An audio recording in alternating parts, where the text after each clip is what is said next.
episode of All Wings Considered is brought to you by Gems. This year, give her Gems. Available at mining bases across the Humboldt Quadrant. Now, here's Ben and Jason.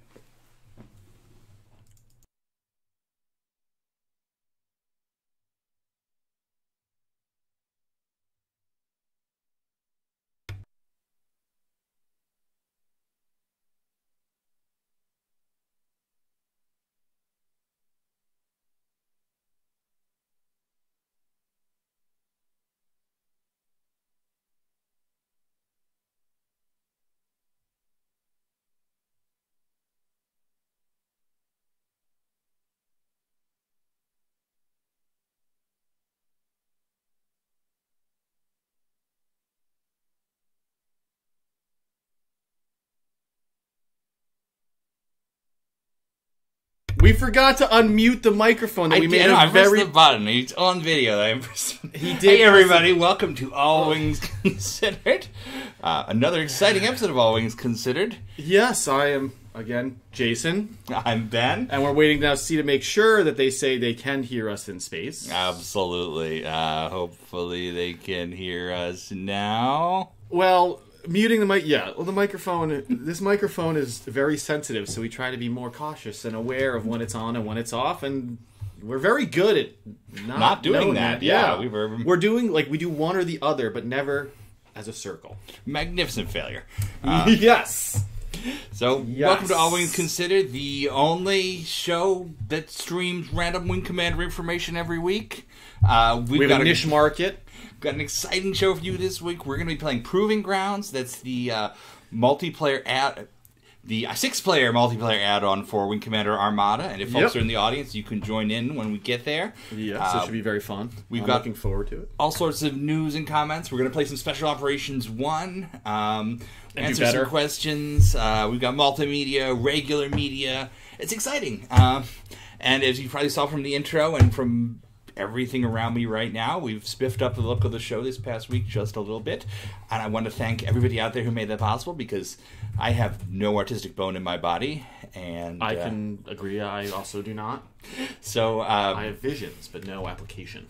So in addition to the Damn Shames and Uther Riley, who put together some of our package last week, I want to thank Hiss the Movie for the new lower thirds that fly. It's my sister. She does this professionally, and she offered to help us out. So she's given us a new logo, which looks better than the one I made in Microsoft Word, and the old logo I made in Microsoft Word and took a screenshot of it. That's the level I'm at. So we got a fancy new logo. We got lower thirds.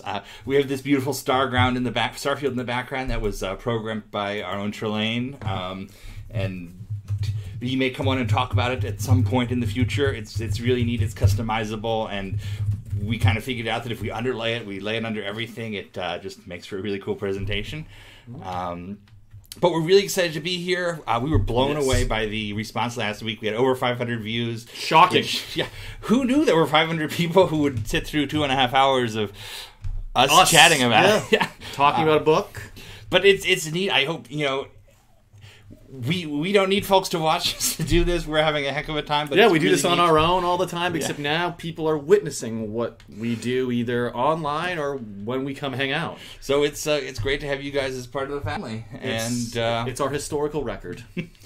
As with last week, we're going to start with a little pre-chat right now, go through some news items and some Wing Commander stuff we've discovered in the week. Well, some small talk. I'm talking a lot. Tell me, how was your week? It's been all right. It's been a funky kind of week here, a little dreary. It was nice to see the sun today. I guess the most exciting thing I've been doing is I have restarted playing Halo, because a few weeks ago I fell into a Halopedia trap when we were talking about the Wing Commander Encyclopedia, and before you know it, I'm playing the entire series again, which is fun. I greatly enjoy it. As they were mentioning Marathon in the chat, that's my all-time original favorite, which one day we will hit the magic button and have to switch worlds. And you came over here yesterday and you made some pretty good chicken. So. Oh, yeah. Yes, that's true, too. Yeah, that's true, too. I was prepared for the culinary secrets to come out as well. We watched the end of Space Above and Beyond. We've been slowly going through Space Above and Beyond as Jason comes to visit, and got to the end yesterday, so that was fun. Yep, I don't think I'd ever seen it in its entirety from end to end. I'd seen it in pieces and parts, so it was interesting. It was it's different than what I've seen before. So it was, the historian in me gets all nerdy about the wrong Marine things or Marines being misused.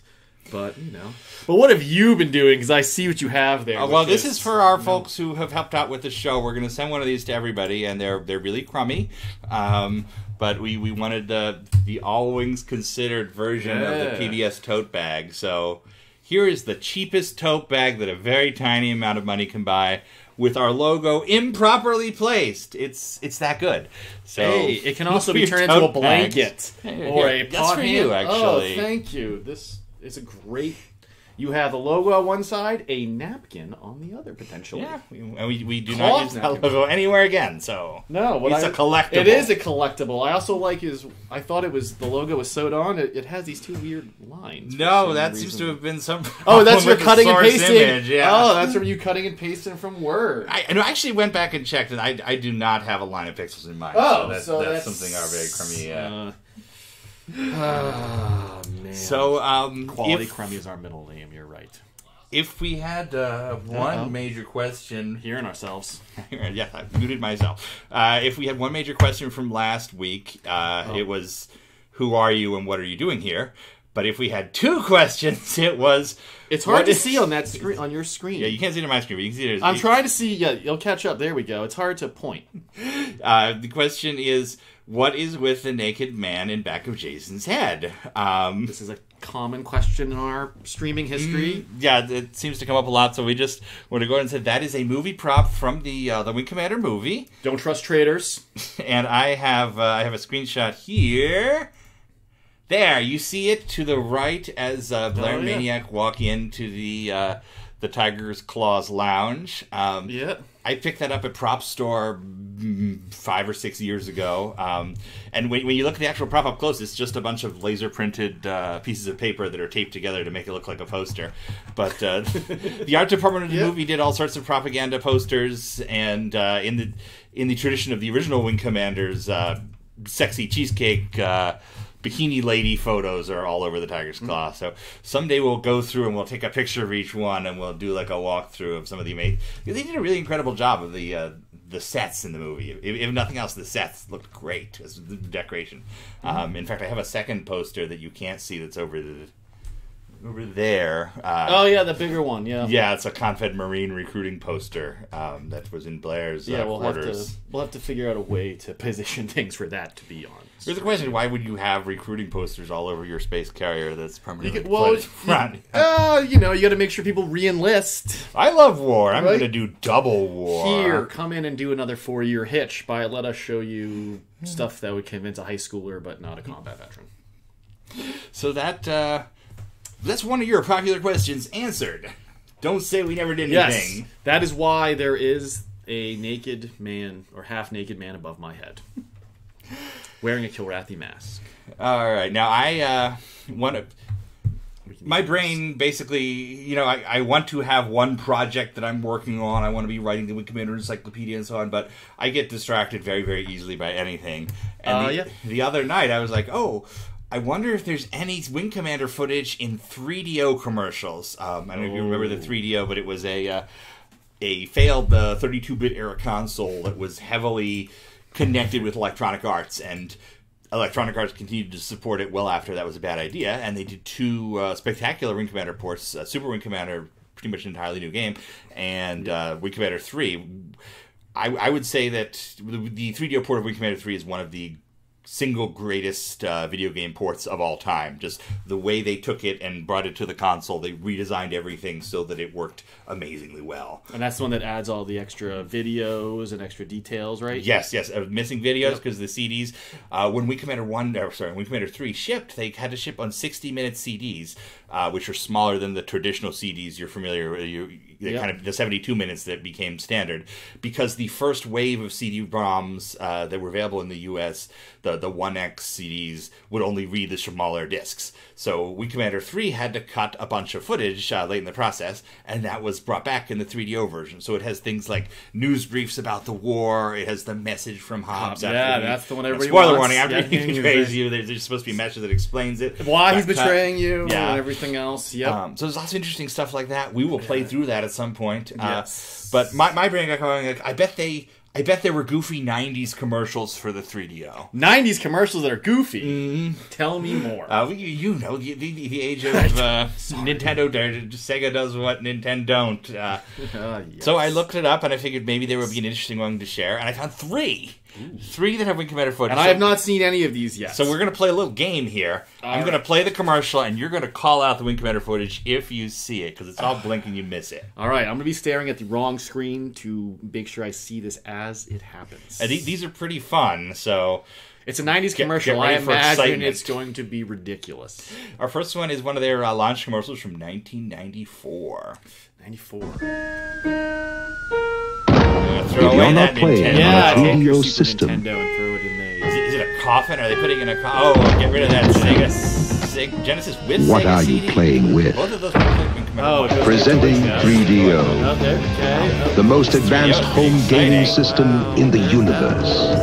It's time to put away your toys. Get a free John Madden Football and Crash and Burn when you buy a 3DO system. I did learn a lot about CD speeds. Okay. Was I supposed to see Wing Commander in Yeah, that?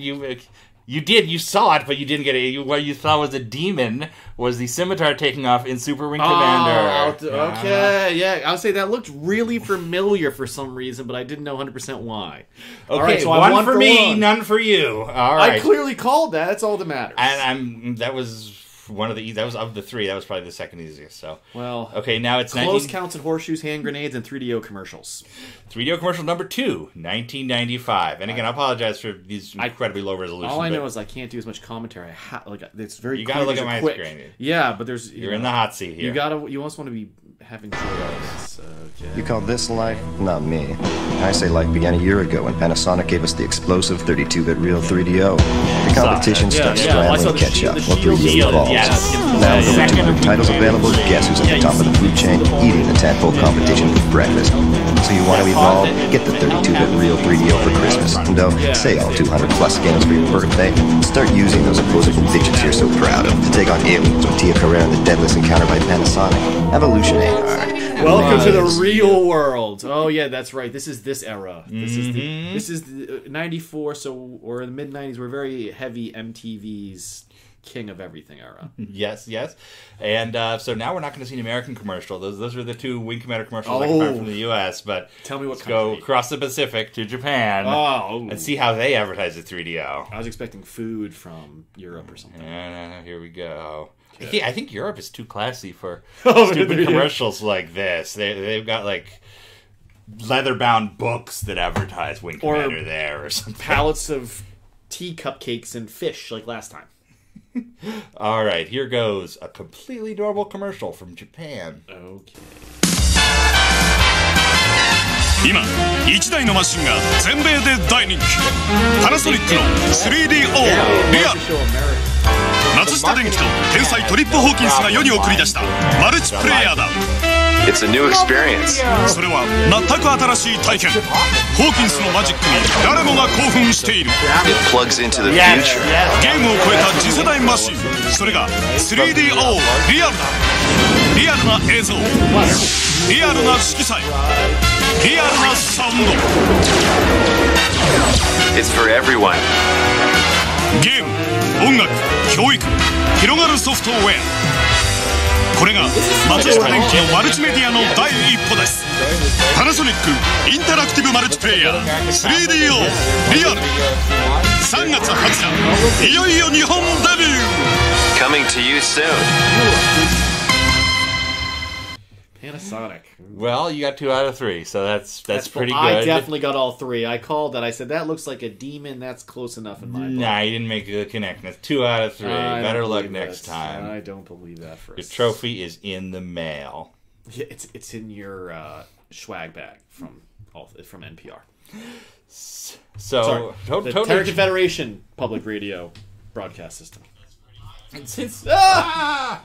Sorry, it's my my headset. I keep leaning on the... He's muting and unmuting button. us. Wrong mutes. Wrong mutes. Wrong mute. Okay. Well, that was an odd trip down somewhat memory lane and then somewhat interesting cultural differences. And in fact, one of the things we've been talking about is we're going to do a day-long playthrough of a Wing Commander game. Yes. And we're leaning towards Super Wing Commander as our first one, probably on the Mac because it's easier to control. Yes. But we'll do like a weekend stream where we play through this entire weird Wing Commander game that is... It's like if the Mirror Universe made a Wing Commander game. It's a refresh of Wing Commander 1. Yeah. It's still 320 by 200 graphics. So it's a refresh of Wing Commander 1 3 years later. And they basically just changed the aesthetic entirely. All the graphics are different. It has terrible full speech. It's awesome. It does. It has some weirdness to it that's hard to describe and how the changes are made. You get pressed into your flight suit through... I don't even know what to call that machine. It has an entirely new expansion, right? Our Secret Missions 1.5. We call it. Yeah, that's where we go after the Savar... Dreadnought shipyards. That's why it doesn't appear again, according to them. That will be our version of March Madness. Mm-hmm. Right? We will do... And that's actually multiple things, right? Because it's going to be our first Mac thing. Mac thing, yeah. First using vintage hardware. And yes, that's right. Thrustmaster Mountain's going to have some people descend down, and we're going to... Because I think that uses all three, right? We can even rudder control with it? I don't think rudder control works in Super Wing. But the rudder works with a Mac, but I don't know. I think you might be on. Because Wing Commander 1 doesn't have. The roll. Well, at least we'll have a throttle, and we'll have a nice. It'll be good to try out the old FC and WSC Thrustmasters. So you guys out there know apparently how much I love embedding multimedia, and how much I love ridiculous things that no one else in the world cares about. So we care. We care. Well, wait until you see what this one is. You may not care. I probably already don't. So I purchased this DVD of the 1934 W.C. Fields movie, It's a Gift, and you can probably tell me why this is relevant to anything. Oh, because we watched It Was in Space Above and Beyond? No. Oh, I thought you were talking about the other planet. So you wanted me to give that whole thing away? I thought you wanted to build up to that. Not that it was just Carla Fong. Carla Fong. That's where Carla Fong comes from. This is the source of Carla Fong.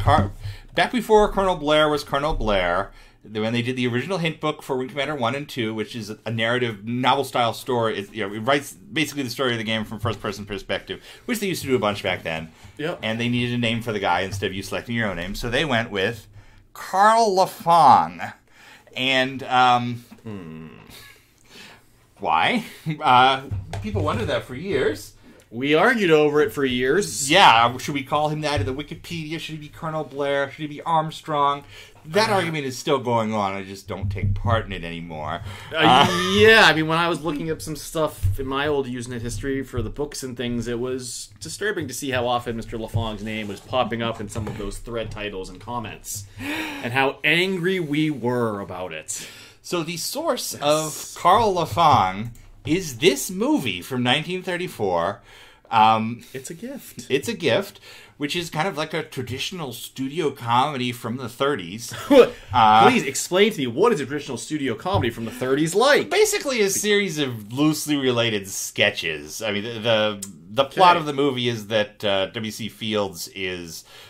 put upon husband. He has, a shrew of a wife who's always... Oh, he's got a honey-do list. Yeah, he goes to work, and everything goes wrong, and there's all this physical comedy, and everything is annoying to him, and he's just, he's the Archie Bunker. He's Al Bundy Archie. Oh, I gotcha. That's our Carl. And apparently... Well, no, he's not Carl. There's no actual Carl LaFong in this movie. We never meet Carl LaFong.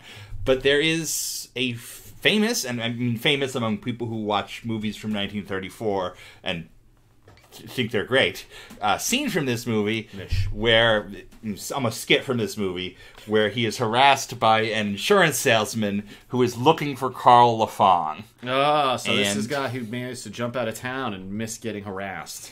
Yeah, so... he missed his Pepco knock, if you will. So I bought this on Amazon, and I have used my newfound knowledge of video codecs and whatnot to rip the scene, cut it out. I'm going to show it to you. This is really all a big demonstration. Loaf has learned video. So here we go. It's a scene from It's a Gift featuring someone talking about Carla Fong. Let's see how it goes. Is this 1726 Prill Avenue? No. Is there a Prill Avenue in this neighborhood? I don't know. Do you know a man by the name of La Fong? Carla Fong. Capital L, small a. Capital F, small o, small n, small g. La Fong. Carla Fong. No, I don't know Carla Fong. Capital L, small a. Capital F, small o, small n, small g. And if I did know Carla Fong, I wouldn't admit it. Well, he's a railroad man, and he leaves home very early in the morning. He's a chump. I hear he's interested in an annuity policy. Oh, isn't that wonderful? Yeah, yes, it is. The public are buying them like hotcakes. All companies are going to discontinue this form of policy after the 23rd of this month. That's rather unfortunate. Yes, it will be. Maybe you would be interested in such a policy. No, I would not. Say, what's your age? None of your business. I would say you were a man about 50. You would say that. Let me see. 50, 50, 50. Ah, here we are. Here we have it. Now, you can, by paying only $5 a week, retire when you are 90 on a comfortable income. I can retire when I'm 90. That's right. You got the idea. Don't sit down there. Or you can change to a regular paid-up policy and a death of beneficiaries. Harold, if you and your friend wish to exchange ribble stories, please take him downstairs. My friend. And should you live to be 100, we... Oh. Suppose if I lived to be 200, I'd get a velocipede. If you wish to visit with Mr. Bissonnet, come round some morning, say about 10 o'clock. I never want to see him again. Then why did you invite him up here? I'd like it. Oh. Oh. Oh.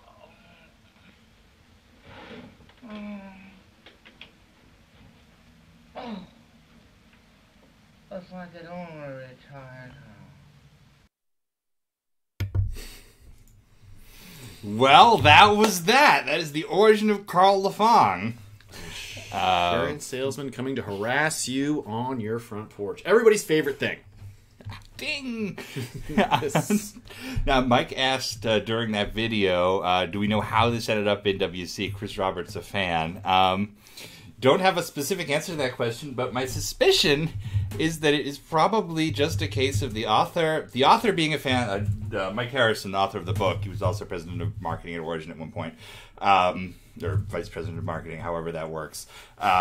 Just liking this kind of movie. In fact, he even adds a scene to the story of Wing Commander 1 where Carla Fong, Colonel Blair, the night before the final mission in Venice, he's watching old 1930s comedies. But my guess is the actual connection is that it's W.C. Fields. Like Wing Commander Fields. I mean, yeah. That's all I could figure, honestly. So, that's the kind of quality you're going to get here. That's in-depth investigative reporting that you only find here. Something that we've, long argued over for, let's see, what, 20... Oh my God, almost 25 years, and nobody bothered to say, hey, let's look at the movie. Well, I probably 10 years ago figured that out from just reading about it, but I never actually sat down and watched the movie and seen, what was actually said about Carla Fong. And how long is that movie?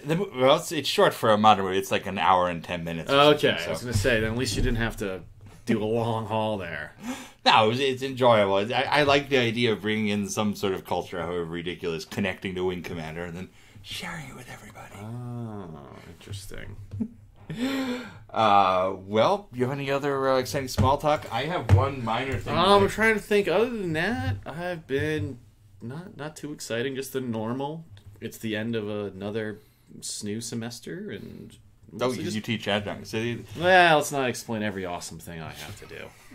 In your honor, I have this Oh, you got my twin. On eBay this bust of your head. Are you saying that literally I can be replaced by a blue head? Well, I was going to show. This is our very first arts and crafts corner right here because I purchased this blue head for a purpose. May I hold your blue head? Yes, please. Oh, all right then. Hello. Oh my God, it is me. It looks just like you. This is where normally, if the stream was, credited for adults, I would start swearing at you and then beat you with this because this is quite heavy. So the reason to buy a glass head is if you have a 1990s VR helmet to put on it. So we needed a way to store this VFX1 headset. My wife suggested a glass head. And don't you already have a glass head? I have a. This is the replacement glass head. The other one got taken by a Kilrathi. Yeah, they're a Kilrathi friend. So there we go. Oh my God. There we go. Arts and crafts right here. Home improvement. What I would look like with a VR helmet on? Here's what it would be. All right, that was stupid. That was. This is heavy. That's heavier than I expected. Let's go on to the Wing Commander news. Let's go on to the real stuff here. Well, no, we still have the Wing Commander news. Oh, ouch. Hey, everybody, this is the part of the show where we have to remember to add that sound at some point. I don't even know what that sound is. How do we make it? The newscaster thing? I don't know. It's whatever used to play. You watching WC Field movies. It's whatever sound it makes when the news comes on there. Oh, like a ticker tape coming through? Okay. What do you think that sound I was making? Oh, my. I guess it's kind of Morse codey. This is the part where we update you on the most exciting stories from the past week at WCNews.com. For more details on any of these, go to WCNews.com. WC News, the only place for Wing Commander news in 2019. So, first of all, Retro Game Connect, a group that reviews classic games casually on YouTube, has a new episode 184 of their series, which covers Wing Commander 3. Not much to say about this one, but we'll put the link in the comments if you want to check it out. Just two folks who are new to Wing Commander, checking out for the first time and kind of blundering through the first mission of Wing 3. Read your manual before you climb in the cockpit. Yes, there's a lot to learn in these old games. It's interesting how sometimes people jump into old games thinking they're like new games where it's 3 keystrokes and you know everything, where right in the past our old 90s games, one of the best things about them was the learning curve, where you had to spend hours just trying to figure out basically how do I keep myself from not exploding the second I start this game, where they did a little bit in progress. Still fun, but we try to put more prep in. Next up, the AIRC Pirates. Yeah. We followed this in some of our early release episodes. We were talking about the Hornet they created. They have updated their Hornet to version 2.0, and they have posted a pretty neat video of it in action. So I am going to share that with you right now.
That is some good stuff. That was pretty cool. I wish I had that kind of talent. And as you noted when we watched that before the show, these are serious RC people. They've gone to an actual military airfield with bunkers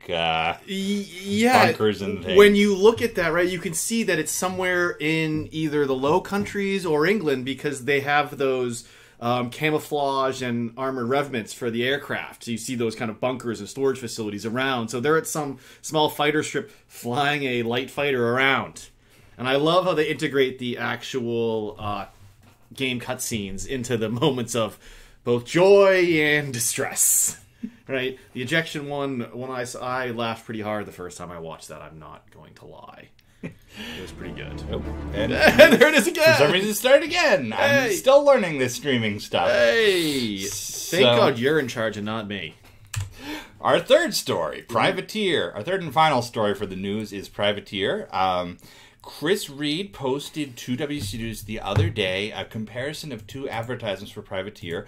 One was from Computer Gaming World, and the other was from Compute.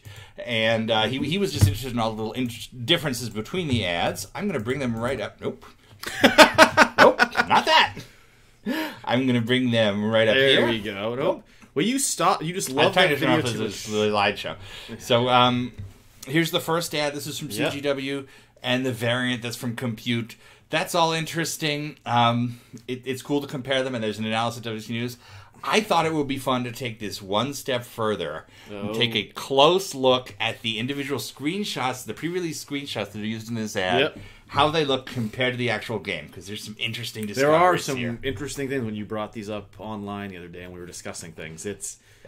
It's always weird, the little choices that you see. So here is the pre-release version of a Centurion, which is having its at the upgrade area. And I figured this would actually be a pretty easy shot to recreate, because I could just buy a Centurion, match the guns and the weapons. Yep.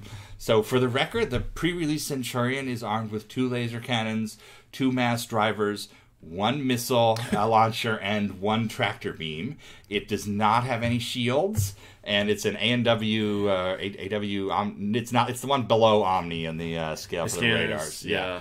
So this is what it looked like in the pre-release, and here is my recreation. And if you compare these two, the first obvious thing you see is they're very similar. The UI for buying the guns has changed. There's the familiar one. If you look back at that one. Missing some lines. And there's been inflation, too, for the plasma gun. It cost way less money before the game came out. 15,000 versus 8,000.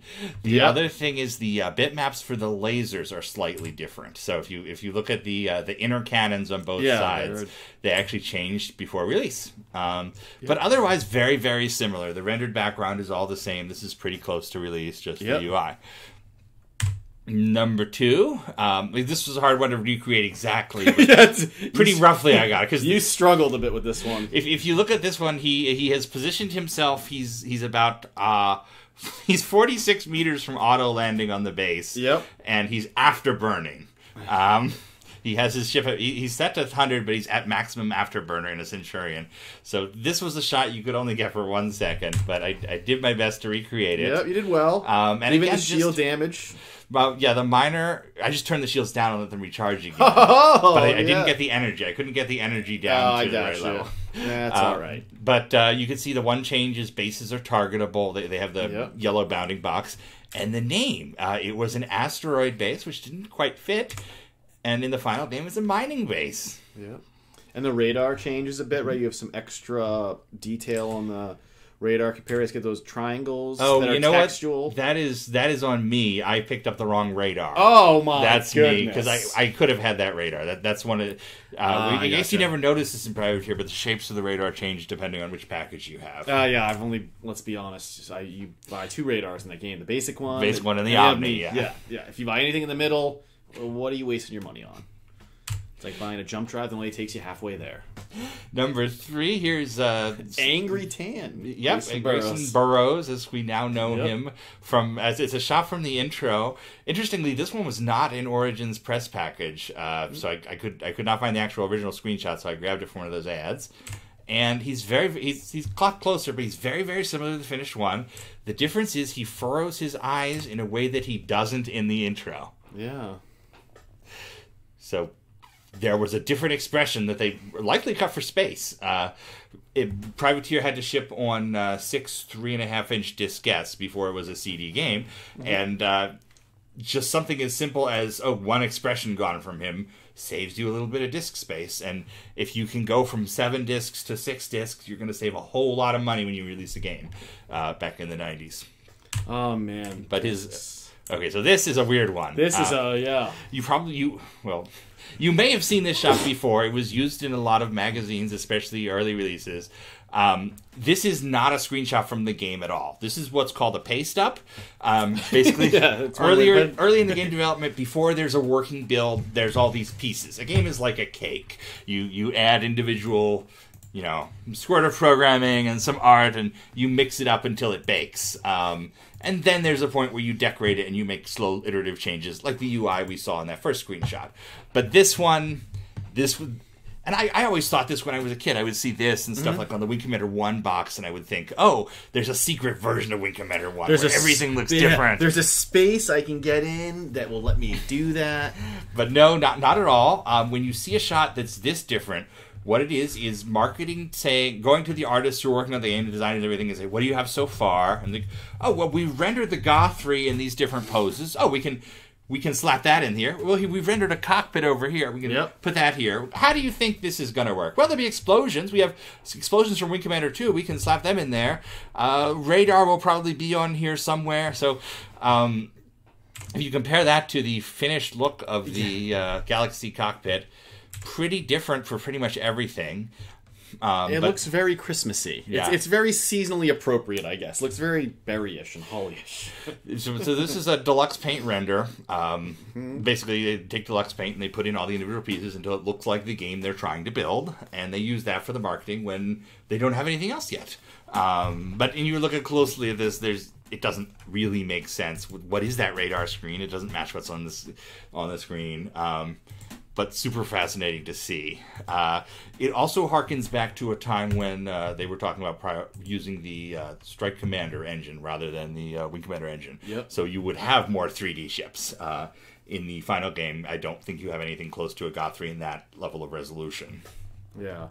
But, and I think to one point, we kind of benefited by it not being in the Real Space Engine. Mm-hmm. There's something perpetually endearing about Privateer because the art, the way it kind of pulls you. We were talking about this before, right? It pulls you in a lot of ways. I would say that the old 2D, the 2D fake 3D art has probably aged better because it's of its time, but you can still go back to it. Wing Commander 3 feels like the first draft of a modern game, and it's a little bit harder to go back to, at least in my opinion. Yeah, it has its moments that are sometimes more challenging to get back into because you're so distracted by, man, they could have just done this a little bit differently, and it's perfect. It's funny you say that. It's kind of like with replaying Halo recently, one of the options in the remastered collection is you can quickly change from the original art to the remastered art, and you can do it in engine live, so you can switch middle of the battle. I'll be honest, I sometimes lose track of where I am in Halo and Halo 2 Remastered because I've played the original so much that I flip back to the old engine so I can be, I know exactly where I am. And then I flip back to the new engine and it just looks beautiful, but it's kind of a funny thing, which that'd be interesting. I don't know if Wing Commander could do the same thing. I'm sure they probably could do it, but I'm sure there are better engines and approaches. So here's our final, I think this is our final art. This is the Gameflow scene this is Oxford, and when I looked at this initially, I said, okay, that's pretty much what I remember from the game. The train is not there or different, but everything else is the same. I was totally wrong. This ended up being the most interesting of the screenshots. This is very cool. Because if you compare this to the final version, you're going to see the door has closed and the trucks are gone. Yeah. This scene originally had animated trucks that would have driven by, like the other bases in Privateer, and that had to have been a space issue. Again, the disk space. Yeah. If you could take out the couple of animated trucks that drive by, you're going to take out a couple frames of animation, save a kilobyte or two, more than 2. And at first I thought the train had been cut from this scene, but I realized what they've done is they've taken their screenshot at exactly the moment the train is pulled away, so you just see the base, and that's all the same. So the actual render of the scene is the same. In fact, that house would go on to be used in Wings of Glory, but we lost our trucks, which is kind of interesting, because those are clearly like modern Strike Commander-y yellow trucks. They don't look futuristic at all. It looks like a Mercedes-Benz military truck, basically. So our big discovery today is we found a canonical Wing Commander truck! Hey! With wheels as opposed to anti-gravity units that we see in a lot of other of our vehicles. Mm-hmm. Right? Like the tanks from last week. And that's it for our privateer comparison. It was the slideshow you didn't expect to know you needed. Always. And it's always great. It's always great.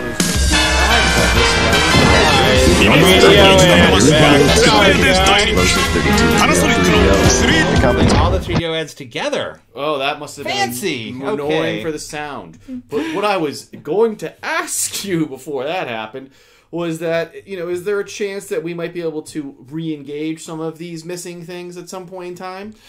Do you think our modding community, is this something that we have sitting around? Or, 'cause, I want the trucks. Honestly, it's not like a 3D object that's cut. It's a pure 2D animation. We could very theoretically take that artwork of the truck and at least put it... we could put it statically back into the game today. Mm-hmm. If somebody wants to animate a new truck cycle, I bet we could get in that. I feel like that's the modding chat.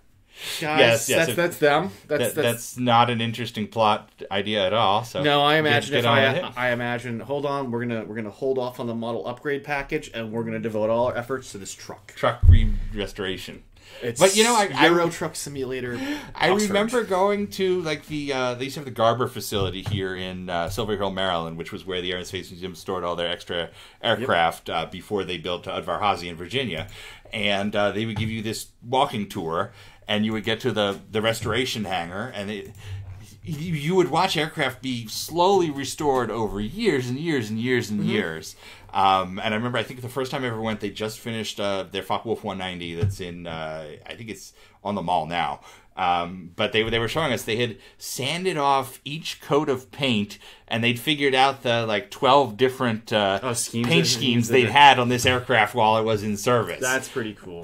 So I just love the idea of doing that with Wing Commander, which probably matters less than historical aircraft, but it's a whole lot of fun. As an aircraft historian, you have my approval. We can find some federal funds to devote to that, I think. It's a national emergency.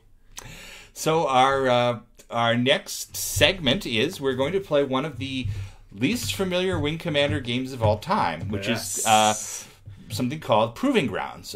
Proving Grounds is an add-on for Wing Commander Armada, and a very unusual add-on. And a very unknown Wing Commander game kind of to begin with. It's one that I feel like a lot of people have played, but not really played to its full potential. Wing Commander Armada came out in September 1994, and it was promoted as a strategy game. You command fleets and have battles, and it's not that at all. There's a strategy mode that's very simple. It's a lot of fun, but it's not a giant game. No. Armada was built as a multiplayer game. It's sort of the test for the 3D engine that would be used in Wing Commander 3. It uses a branch of that from early on, and it is built around multiplayer. It has co-op multiplayer through a campaign of missions. It has multiplayer strategic mode. It has head-to-head battles for 2 players. It worked over a network. It worked over modem. It had split screen. This was very, very, very early days for that sort of thing. Today, if I want to play, Tetris with somebody, I can pick up something the size of my phone, and I have 100 Tetris friends who I'm battling at Tetris. That's a thing, right? It is now.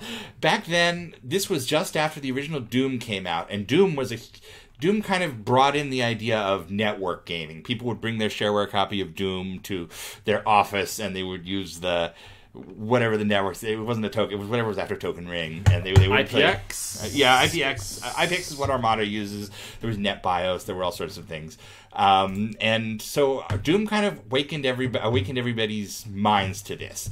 And Origin said, "Well, Wing Commander would be tremendously fun head to head." And they allowed this small team to put together this game with that in mind. By the time it was completed, they had realized that it lacks some essential things from Doom. One of the things that made Doom so prevalent was that it was free. You could take the shareware version of Doom and you could make 10 copies on 10 diskettes and give them to your buddies on your network and play. A commercial $59.99 Wing Commander game, not quite the same.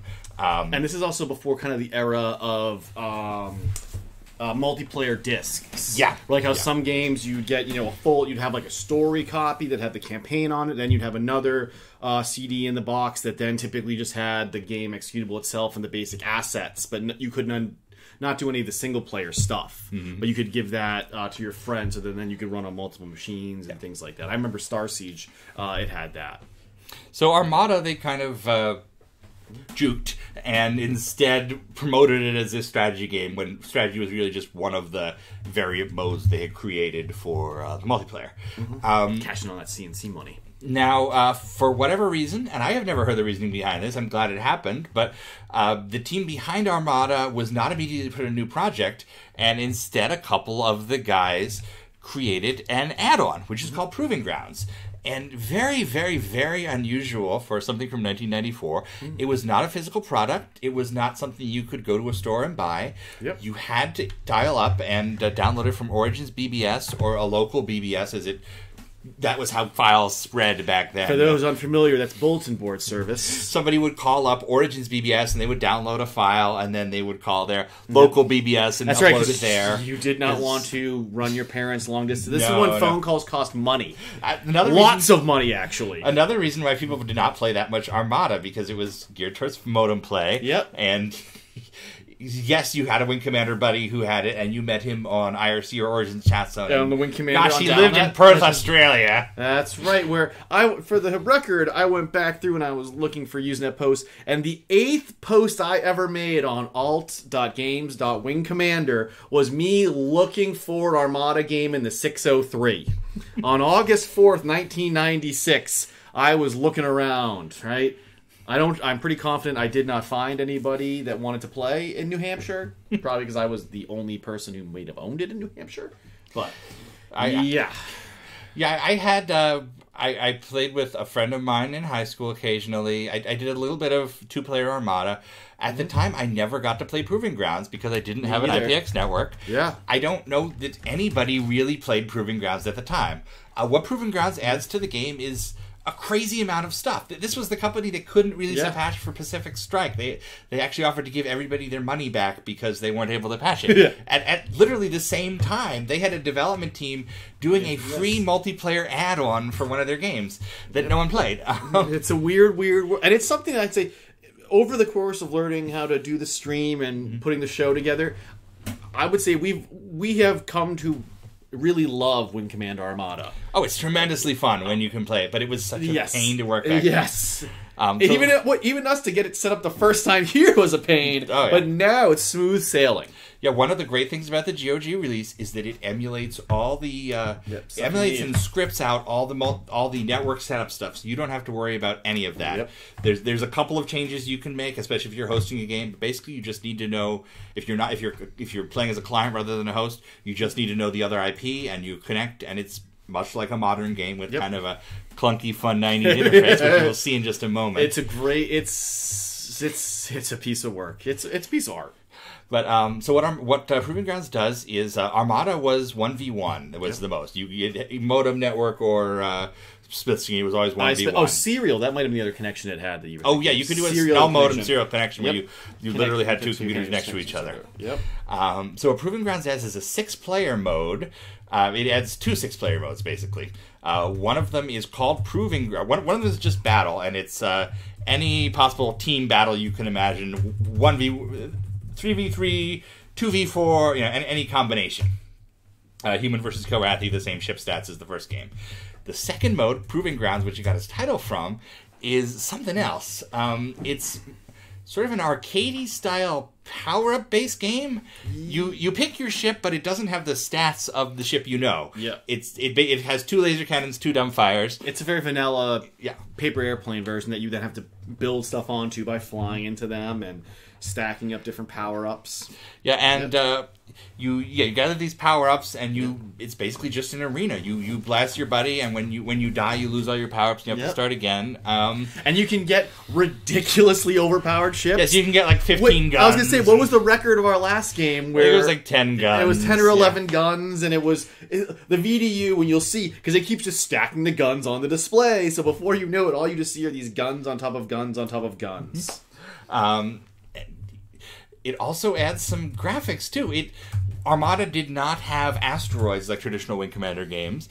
Proving Grounds adds an asteroid field map with multiple sizes. Yeah. It's the best asteroids in any Wing Commander game ever, because it's got traditional Wing Commander 1 style asteroids, but modeled in a 3D Which engine. Which are so weird, right? If you've ever really, like, screwed around with the asteroids in Wing 1, 2, Academy, Privateer, they're fake. They're not objects floating around you. They come towards you and then they're gone.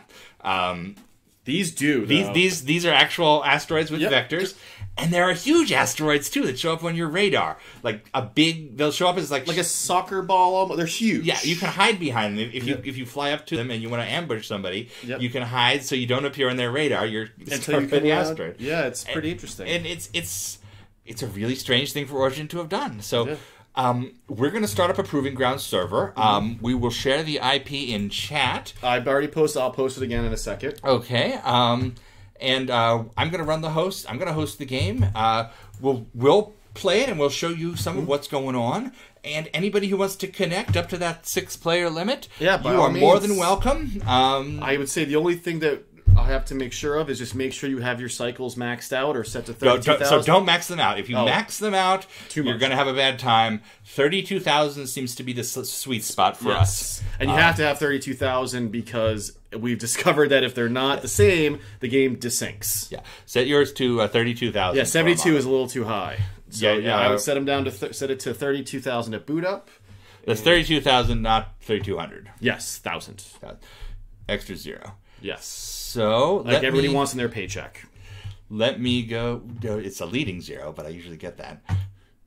Here's our Armada split screen battle mode. Thanks to the wonders of science and technology, we are going to be able to show you both of our feeds. Yes. If you would go ahead and I was going to say plug in your HDMI. We'll get your cockpit on here.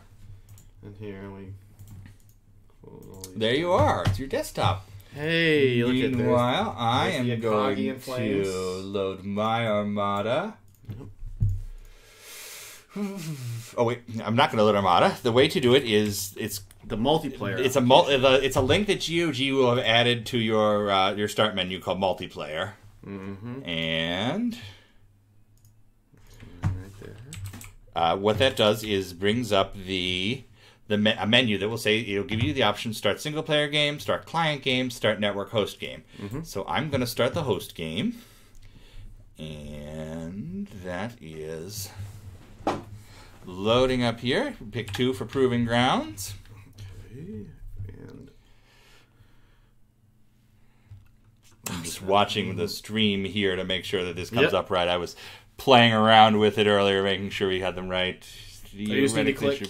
Yeah, there we go. There you go, and I will now do mine. Just wait for you to click, that's all I have. Yeah. It's that weird thing. So I'm going to do IPX Net Play. You can see the new graphics. They did new graphics for the menu. I forgot to post. Oh, yeah, the IP is farther up. I forgot. I had to copy and paste it and then forgot to do that. And you have this great initialization where you have to enter your call sign and it logs you in and does some stuff we're not really sure what it's doing and counting down to. G&D, I'm just going to correct one layering issue here. All right. Oh, nope, actually, we're good. Good. Okay. Good. We got people. Now we're just going to wait to create a game. Yeah, we're just going to wait just a moment. Do we get some see whoever else wants to jump in.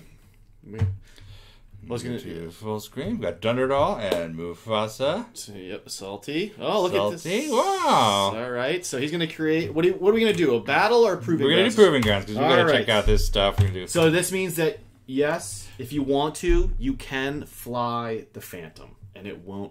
Well, it will start sucking, but you can make it better. Right? So now if you're watching, you have to, for Salty, you have to actually select the game and click Join. This is very old school. Yeah. So Mufasa, you just need to select and then hit join.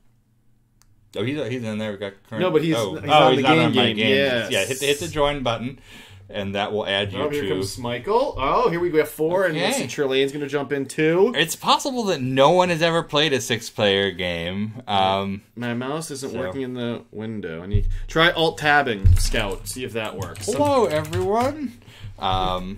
You look at this awesome clunky 90s interface. Yes. How great is this?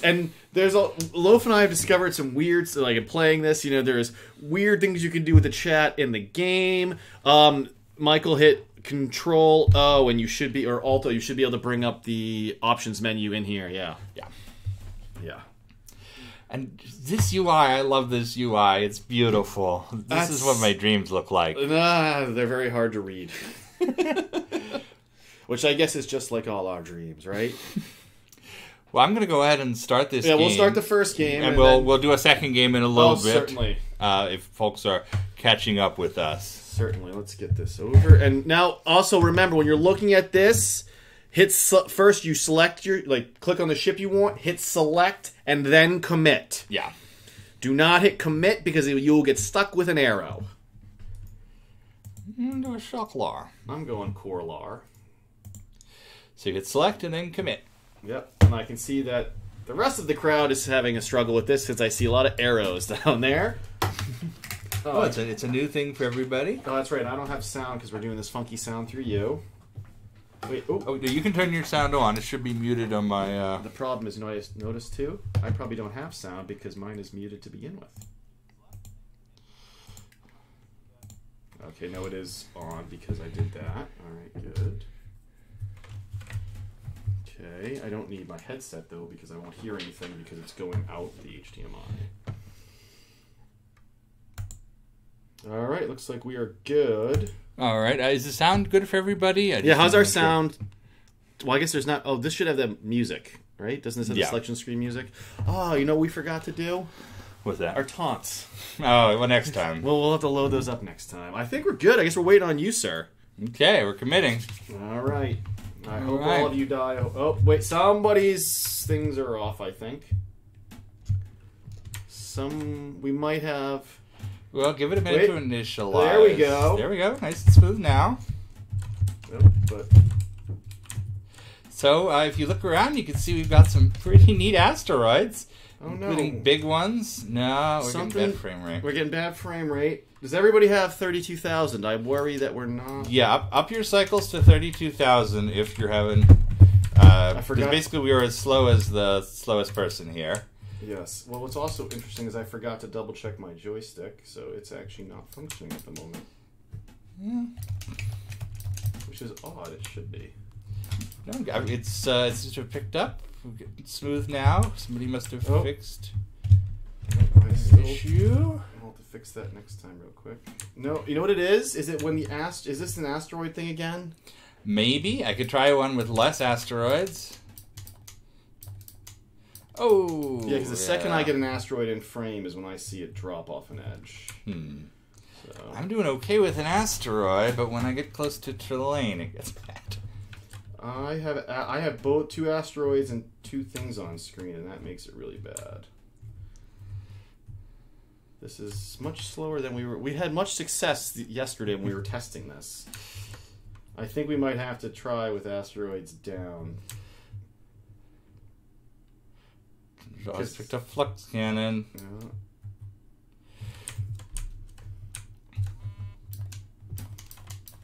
Yeah, it's making it... Oh, how did I miss that? How did I miss that? Yeah, I'm not sure.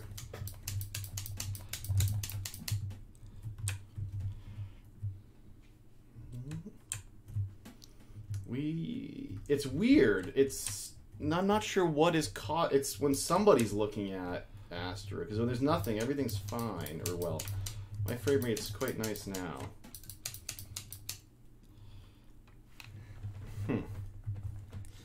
Yeah. Keenan says he's online with Origin Tech support. Well, that's good.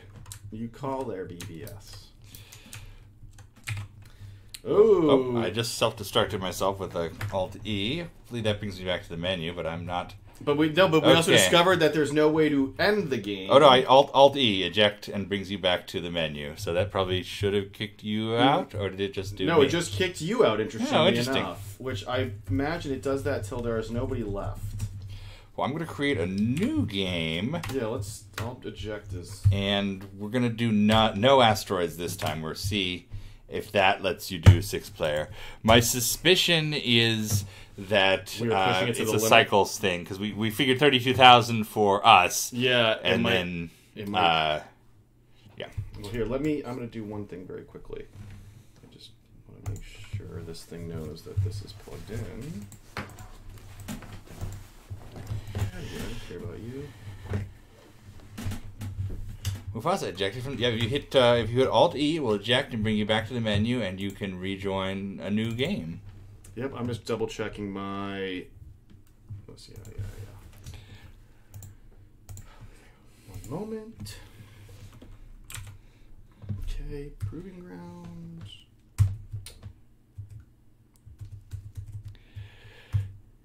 There we go. Are we changing? No, we're going to try no asteroids to see if that improves.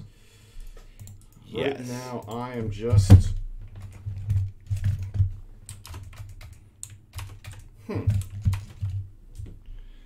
That's weird. It doesn't appear to think... Not liking your joystick? No, which is odd. It was fine the other day. I wonder what the deal... Hold on, I'm going to try something wacky. I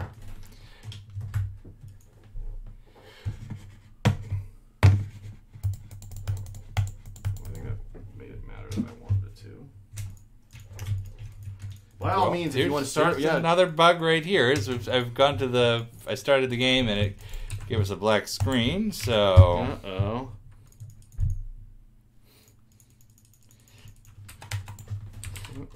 Houston, we have broken everything. Yes, we have broken the world right here. Let's try that again. I think I'm going to have to restart the server. So oh, actually, you know what? I just saw it reappear when I tabbed out. So let's check that again. Nope, that was a crash. All right, let's start a new network host game. Okay.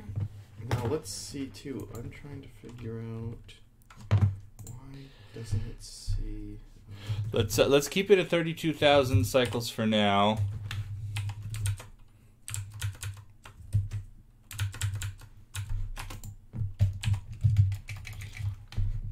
I'm restarting the server right now. I guess you can probably see that on the stream.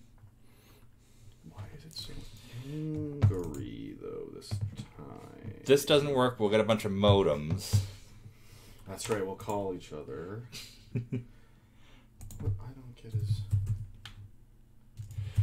create a Proving Grounds battle with no asteroids. You should be able to connect to me now. Mufasa already has. Okay. What I don't get is why. Oh, we've got Scout and Trelane. How much? Hey, everybody. How much do you think it's my key binding earlier made it stupid? Possibly. I don't know. It seems weird, but. Try this. Alright. I'll be right there. Just waiting on Dunderdall here. He's having some... Yeah, it doesn't see it. It clearly doesn't think it's plugged in. Okay. Oh, yeah, it definitely doesn't... I mean, this doesn't help on DOS, so... Oh, well. Well, let's keyboard it. Yep. I'm alright with keyboarding it. This isn't for the world record. That's something I'll have to go... I wonder if... I can't imagine HDMI has any effect on that. I can't imagine it would. Look at this game. Alright. You get out of my way. I'm just switching ship types around, so... Nope, something's gone funky. I got join timed out. Huh. That's a new thing. Huh. Well, you guys keep doing it. I'm gonna. Yeah, well, you play with your stick, and we will. Yeah, I thank you. Yeah. I will do that all the time. Salty, hit commit, and we'll do this thing. Let's see how it goes with 5 people. Let's see I have a funny feeling that we have maybe a same issue. Smoother so far for me. Yeah, I see it.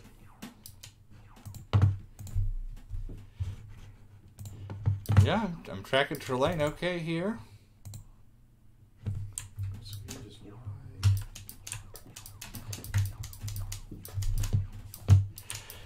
Well, as we were playing, check out how neat this all is. Yeah, right. So as we had all this worked out so that this would not be an issue before because we were taking care of this. No, I kind of figured we would have some issues with folks connecting. Your one, I can't. Yeah, I can't. That one's on you. I can't vouch for myself right now. I don't understand why. Mostly, I don't get why it's not seeing the stick. So while we are,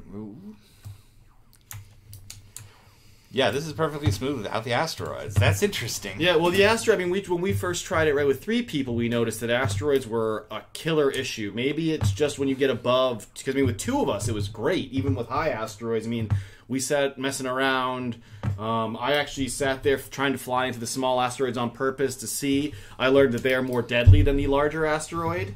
So my suspicion is that there's probably a cycles we can get. I'll set it to that will work fine for asteroids, but we'll make the rest funky or something. That's a non-streaming thing to test.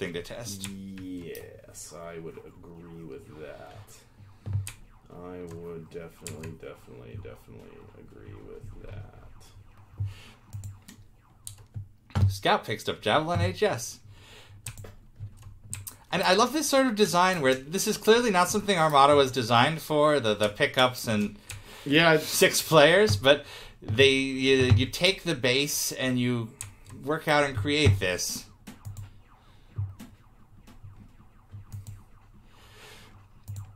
Now notice how terrible it feels to ram something and to get your armor hit in Armada. It is different. It's definitely different. Whoa, that was a new thing. I haven't seen this error message. Well, that's the one we saw the other day. So I wonder if that tells me that somebody maybe cycles are off or something, or maybe we need to. It has to be turned up a bit, or. All right, we need more testing for that one. Certainly. But let me start another game. Let's show off some of the features. Just sure. 2 players, so we have some educational content in here. Huh. A different screen too. We are discovering all types of new things. That looks like a DOS 4G. It was a DOS loading screen that it was stuck for some reason that I don't understand. And what's more interesting is that when you guys actually collect or connect to Loaf, you can actually have your own games on that server outside of us. Yeah, that was interesting. Because anybody can create the game. All right, you can have multiple running at once on the same network. Yeah, I think the data link. I would guess more than likely is going to be a cycles issue of some kind. Yeah, it's been doing that funkiness up here on me also. I've also noticed that DOSBox likes to not let me give a keyboard input just after I start it for whatever reason, and then if I tab out and tab back. So you want me to do here? I will do an asteroids game high for the 2 of us. Oh, are you still connected to the... I connected to somebody. Oh, okay. Let's see who it is. I don't know who. Let's see. It should be you. I wasn't in. I hadn't created a server yet, so... Huh. Nope. You're not there. Okay, I don't know what... Trillian is, but... That's... How the hell did they get there, and yet where... So where am I? The world wonders. All right, let's... try this again. All right, connected to this sucker. Yes, sir. Right on top of that, Rose. And we had this all figured out. No, I don't think it was internet at all. I'm guessing it's something with... It's got to be a tiny amount of data that Armada passes back and forth. And I think it's just, if it, like a lot of these games are very sensitive. It's just emulating the old environment, I think. Yeah. Making sure we all have the same cycles. Yep. Let's see. All right, you join my game. Yep, I'm good. Play. I'm going to try my Corlar now, finally. All right. Oh, yeah, it's totally different with just two people. Yeah, I think it's probably nice and smooth. I think it's probably trying to bounce back in. Yeah, you can connect to Loaf and be in your own kind of side environment. It seems you can create multiple games on the same server. Yeah, I'd be curious to see if. So I'm buzzing around some out. Oops! Did you just shoot at me? You did. So we have things like a refuel depot, so to refuel your afterburner fuel. And it's all, the images are very simple, geometric shapes typically, a gun is like a tube for the most part. But you can see that, right? Are like tubes. On high asteroids, we have quite a bit of clutter around. Something... I wonder if they just create a game, because I just noticed a little lapse there. There we go, I got that. But it's funny, you can fly into the big asteroids at quite high speeds, and it does some damage. It bounces you mostly, but if you manage to clip a small asteroid in the right place, it will destroy you in seconds. Yeah, it's... They are very unforgiving if you manage to hit it just right. Although, because they're on their own vectors, the other day...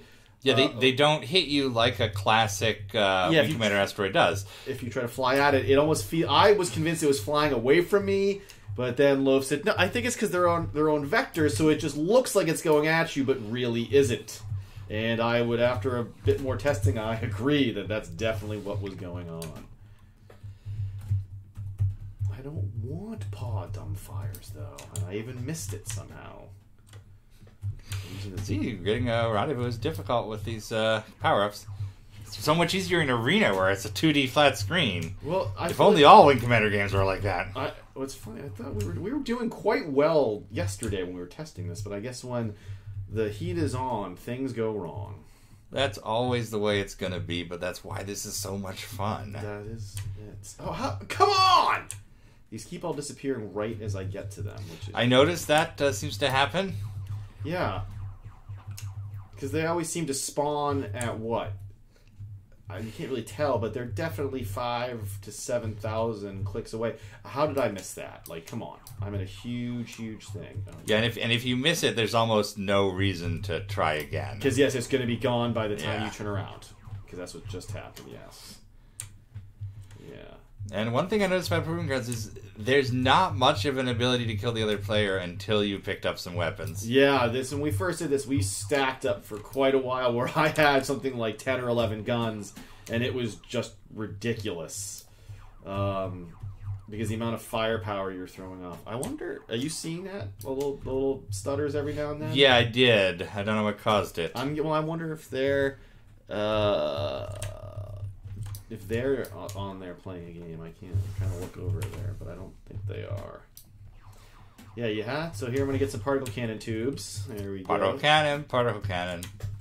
Everybody loves big particle cannons. I hate playing with a keyboard, though. Strongest cannon, particle cannon. Yeah, because there's... Come on. We're getting very few power-ups, I feel like, here.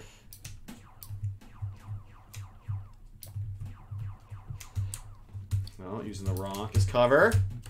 Yeah, you see how I disappeared from the radar just then. Yep. And even the power-ups, if they go right behind the asteroid, they will also disappear from the radar.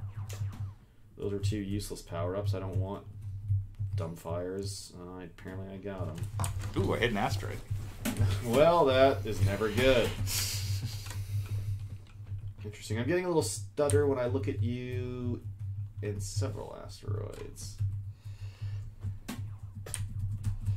In fact, I was reading the README for this, And there was this interesting claim that they believe this edition of Proving Grounds to be bug-free. Oh. That's a bold claim for a QA team to make. That is pretty bold. And obviously they could not have tested it for computers from 30 years later. But, bold. Bold. Yes. For a second I thought the Mass Driver just read Mace Driver because of the lettering. It was very weird. No maces in Armada. Nope. Although it would be useful right now. How did I miss that photon? Like, you've got to be kidding me. Because I feel like we're at the level now where we really can't damage each other just yet unless we get some lucky missiles. Oh, look at another dart that I missed, of course. Speak for yourself. I've taken down your front shields. Oh, it's true. I just noticed that. How did I miss that armor? This is getting... The Kolar sucks to pick stuff up. I never noticed how much of a pain it was in others.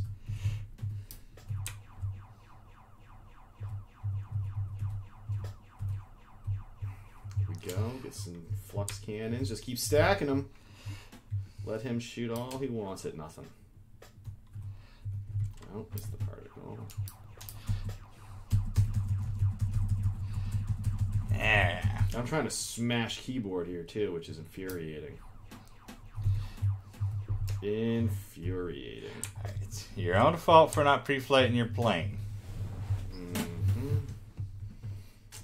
Well, it was working yesterday, so I didn't even think twice about it.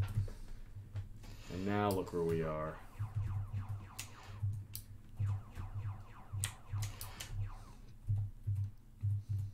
Oh, come on, you recharge. Alright, there we go. Pod, dumbfire. Not a whole lot of different variety to showcase. Speed upgrades, alright, obviously. That was 90 kps it added to my top speed, which I will then use. Because you can upgrade your fighter to be kind of ridiculous by the end of this. Oh, I'm not doing hot. Yes, you can, if you have the patience and time, create a real super fighter. Look at, I got my ship refueled. How did I miss that photon cannon? I don't know.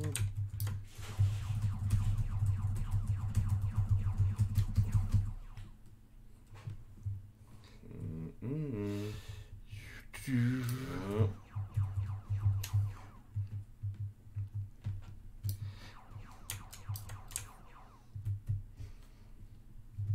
The old going around the asteroid trick. Corlar is kind of a pain to hit. It's a pain to do a lot of things, I'm not going to lie. I am very unimpressed with its ability to pick things up. And it feels odd being off-centered like that when you fly. You know what? I think that's even more knocking things of why I'm missing objects, that I'm lined up slightly. Oh, because, yeah, you're slightly off-center. That would make sense. Yeah, so I think I'm... until I kind of... And it's harder to use the keypad to line up perfectly as you would. Yeah. Now let's see what happens. Nope. Oh. I had to roll, so it actually impacted, and then I rolled around it before it let me explode. I would say Honor is satisfied if you want to move on to our next game. I think, I think with the lack of joystick, we're losing a lot of the interesting parts of it. Although, oh, hello. Hey, now that's not the first time we've seen that error occur. This is an interesting error. We've had that happen before to us, and we had no idea why. Oh, my screen's even doing it. That's... You know, it actually still functions when it's doing that. Yes, you can get to the menu and quit. Yes, I can see all that, so I will remove this. Well, that's Proving Grounds. Well, we obviously need to do some more work on our own Proving Grounds. Which we will, but that's kind of the fun of all this. 6 months ago, I couldn't have imagined playing Proving Grounds at the click of a button. And now, yeah, I mean, we've blogged, I don't know how many hours in the last few months, especially. Because, I mean, to be honest, just to get it to work that well with two people and high asteroids on has been a kind of a big deal, since we were unsure at first if we could even get it to be stable, since the first few times it it was really sucky. But it was great. That was my first 6-player Proving Grounds ever. We'll definitely have to try that to be more successful in the future. So what I will plug is if anybody out there is not part of our Wing Commander Discord group, you're welcome to join us. That's right. We're always around. We love to play this stuff at off hours, and it would be good to be able to get people together, get people at some random time to play 6-player multiplayer together.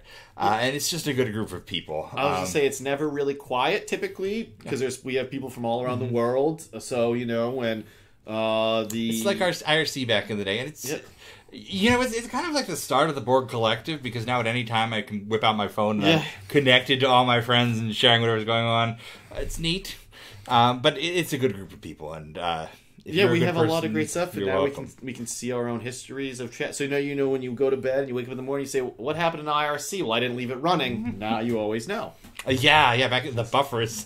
The buffer is great. That's the best invention of modern history. Is the for us as IRC old IRC users, the idea of not having it just running is awesome. Yeah, you call up your dial-up in the morning, and you're like, "Why has everybody changed their name to this? Yeah. What's going on? I missed the joke." That really got us addicted to the internet in the first place. That's right. So in the next part of our show, we're going to play a little bit of Wing Commander. Again? We are going to continue the story of Special Operations 1. The last time we did this was in one of our pre-release shows, and we finished the classified pre-release shows. Well, I was going to say, we don't want to talk about it last time, because we gave up in anger. No, we got it last time. We got through Gorka. Was it the time before we gave up in anger? We made it through the first half of the game, the Gettysburg stuff. Yes. And now it's time to start the largely unrelated second half at Gorkar, defending against rebels and flying our new crossbow. Oh, that's right. Yes, we had some epi problems. So epi problems. Here's our new single player game menu. Check this out. We've got buy, sell. I said, should I remove the buttons that say buy, sell, and repair? And Jason was like, no, they had character. They do. I don't disagree. I do. They look too bright without them there, right? I'm starting up Special Operations 2 with this fancy little menu I created. Or Special Operations 1, sorry. Mm-hmm. And we're starting on the Gorkar series of the game. This is... we're returning to Gorkar, which is the Kilrathi planet that rebelled in Wing Commander 2, in the intro to Wing Commander 2. And the Kilrathi are apparently trying to take it back. So it is up to us to stop them, and if you've never seen us do one of these before, you're in for a treat because we do the voices. I was going to say, let me make sure my palette is clear. You Colonel Blair or my Colonel Blair? Who's Colonel Blair? You can be the Colonel. I'll be. All right, let's view the story. Let's see who we got. We never know who's coming, even though we really should have. Barracks, TCS Concordia. Call sign! Good to see you again, laddie. Paladin, I thought you weren't going to be here till tomorrow. Nope. Well, we had to move up the schedule a wee bit. Can you be ready to leave in half an hour? I'll be ready in 10 minutes. Just need to get my duffel and flight suit from my locker. Good. Colonel Ralga and Major Edmund will meet me on the bridge. By the way, Blair's looking the wrong way in the wide shot there. So we can brief the Admiral before we leave. I don't know why my accent's changing in the middle. Major Edmund? She's the best communications specialist in the sector. Call sign. The Major and I will leave in the Bonnie Heather. And you, with Ralga as your chief gunnery officer, will be flying escort for us. Call sign. You say Bonnie Heather? I'm trying to say it like, Okay. I'll see you on the deck in 10 minutes, laddie. Trying to beat like Heather, trying to make it sound more. And by the way, just in terms of cutscenes, that entire cutscene was, can you change your schedule for today that we didn't know we had? That's immersion. Yeah. So I'm going to need you to hustle right now. Right away. Colonel PC name, report to the flight deck immediately. Flight deck, TCS Concordia. First name, I heard you are leaving with Paladin. I should have done my French. And I will miss you. Sans tort. Oh, Jesus. Tot can pas becoup, whatever I said. Yeah, I like this. I know, Jeanette. I feel the same way. Without you, nothing makes sense. Yeah. Without you, my life has no meaning. Oh, that's how we feel about each other. Whoa! No. Didn't expect that coming out of nowhere. Here's our YA-18A crossbow bomber. I thought you were talking about our young adult 18-plus kiss scene, but there's a good segue either way. I remember being scandalized by that as a kid. Like, I can't let my parents see I'm watching the kissing game. I've set our course to the... Oh, is this Rog, actually? No, that's Paladin. I've set our course to the jump point via Nav 1. Because we never have any change. We'll also Nav on your mark, laddie. Affirmative, James. Are you ready, Hobbs? Of course, sir. All turrets armed and ready. The one turret is armed and ready. Hey, don't mimic my job. All the turrets. All the turrets are mine. Oh. Nav 1, not a whole lot going on. What we got? And now he's in the fancy, brand new Confederate bomber, the crossbow. Wow, this is so loose feeling after the after Armada. I'm just badly overcompensating. Oh yeah, I can see. Yes, yeah. His there's a definite the Armada flight model is very well. It's considerably different from the other Wing Commander games. It's a weird mishmash between what you get in Wing Commander 2 and Privateer and what you then see in Wing Commander 3. So it's like it's like you know how to skate, but you're on really, really slick ice in Armada. In terms of the sliding and things, I would hope that in some of the video of our battle, you could see at one point that Loaf and I were literally spinning around each other. Yes. We were literally spinning around a point between us because both fighters could slide so much. It's amazing. I'm genuinely shocked at how this makes the crossbow feel. By comparison, yeah, because normally you think crossbow and broadsword, they're both frustrating to a point, right? Because you're without afterburners, you're not going insanely fast. Oh nope, that was bad. That was just bad. knock out all my shields and. Do you have engines? Yeah. Are you just? Oh, see. Oh wow! So this is something. Got rammed by the Bonnie Heather. Bonnie Heather, laddie. Bonnie Heather. That's how I'll describe it. This should go very unwell. Oh. Well, I didn't even get a chance to make my Billy's messing with the satellite joke because you died so fast. Let's try that one again. Yeah. So our rule for these replays is we keep playing. We'll get stuck on missions, especially these special ops ones. Yep. They're very tough, and after a couple tries, we'll give up for the evening and we'll push the rest of the series to the next week. But it's really bad if we switch. Because usually you get to the switch, it's usually Loaf will be the one playing for the most part. Every now and then we'll switch it up. But if in the middle of one of these he says, "Would you want to try?" Just know that means that it's going very bad. Yes, that means I have. And the frustration level is high, very, very high. We try to avoid such things, right? But also, I would also point out that Loaf is using his very fancy Warthog flight stick, which is it's a lot of stick for Wing Commander 2. It is a lot of stick for Wing Commander 2, but it really feels like a Gravis at this point. Normally, if I play for a couple hours, I'll get my arm feels like it was at a workout. Yeah. Well, we'll have that when we move into some of our marathon replays with things, and we set up the older systems, the older Thrustmasters. There is nothing quite like a Thrustmaster wrist workout, which any Thrustmaster owner knows exactly what we're talking about. Oh, F-22 is the worst. F-22 best/worst. It's the best. Yes, I mean, your wrist by the end, you feel like you could snap stuff in half just by flicking your wrist. Where it's funny, because then you'll go, the F-16 is still a very strong and tight stick, but not as much as the F-22. And the F-22 doesn't ever seem to really break in so much as you strengthen your arm enough. By the way, Paladin left without me. Well, what a jerk. What are you gonna do? But then if you go to some of the the Mark 1 or the Mark 2 flight control system Thrustmaster sticks, by themselves they're still very, very high quality and awesome sticks, but the amount of resistance they contain is it feels like a toy compared to its bigger brothers. But compared to any regular stick, it feels like a rock.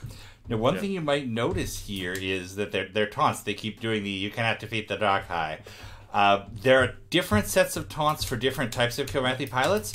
In Wing Commander 1, or Secret Mission 2 specifically, when you fight Imperial Guard, they're labeled Drakai. They're not in Wing Commander 2. You have to tell by what they look like. If they don't have the eyepiece, they're usually Drakai. And if they have this particular set of taunts, they're Drakai. Which basically just means they're the top type of AI. Okay, he's running. We've taken no damage. And there's no way to chase him without afterburners. And with no afterburners, we're going nowhere. But we will jump over here, and you can tell that the game does not do this in... it is not simulating the second system in real time.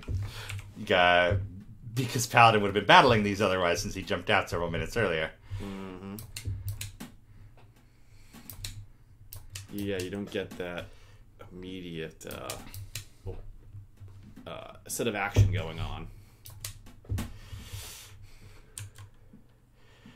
Yeah, Paladin got one. These cloak guys are not... they're not cloaking. They're not cloaking much. No, that's you kind of... and speak of the devil and he shall appear. Yeah, it actually caught me off guard. I was kind of sitting there quietly for a second thinking, why isn't that Straka cloaking? It's been uncloaked for quite a while now. And even this one is now doing it too. He should have cloaked on that turn. Yeah. I guess. I mean, oh, look it. It's the star of our soon-to-be-released segment. Wait! That's a Dorkathy. I don't know why I'm torpedo running this guy. There's absolutely no reason to torpedo run because you're just so off your... I know what this is. A man cannot go from one game to another this quickly. I could do it. Yeah. Pimping ain't easy. And this is showing it. Each one of your Wing Commander ladies has to be treated in their own way. And right now, this one's saying, Yeah, these Strakai are not... They're just not... They're not doing much cloaking. No. Which is nice, because... It makes it a lot easier, yeah, but it's weird that they're not doing their, 5 seconds on, 5 seconds off. He's out of range, isn't he? For neutrons, probably. There's absolutely no reason to fear a transport. Let me just... You're gonna... Make this sucker. You're gonna torpedo him? There was another one of these boys. Oh, there. Yeah. That one's doing all the cloaking. Oh, I cloak for all my friends. No, I don't believe... A cloak cannot be damaged in a way where they cannot use it. Although, that reminds me, too, when we were playing Armada, that's the... it has one cloaking ship, the Shaklar, where its cloaking device is actually one of its guns. So it forces you to choose... if you want to use your cloaking device, you can, but it's going to run off your gun energy, and you can't then use other guns at the same time. But that also means that, right, when you immediately decloak, most likely you have no energy to fire your guns, so you better have a good missile lock. Right? It's probably, of all the, I guess, the in-game cloaking devices, it's the one that actually is the most important for us. Since when the player gets them other times, it's mostly for gameplay reasons and story reasons, opposed to, well, actual gameplay reasons, I should say. Because, right, in Wing Commander 4, you can cloak all the time with your dragon, but it's really not useful. Okay. Strakai stricken from the record. And this one Dorkathy is burning space. Unless there's another nav point. Unless there's another nav point. Well, I just meant he was burning space, like running away from you. Let's check the crowd. Let's make sure the crowds... Oh, let's make sure we're all muted too. Good, okay.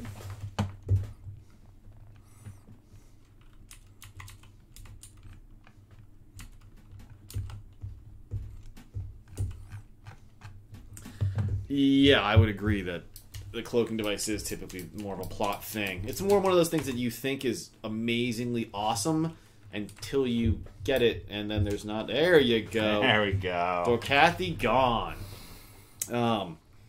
I mean, it shows up in Wing Commander 2 intro is explaining why the Tiger's Claw was destroyed. By the way, I have Exception 13 was an Exception 13 error on my. Yeah, I saw that and was thinking, what is that purple string on his armor and shield display? That's different. Yeah, my computer system is registering like a typical DOS error. Oh boy, that's great. Crossbow runs on DOS. This is just like This is like our ICBM silos that still run on 5 1/4 discs. I've seen that buried in the files before, but I've never seen it actually generate in the game.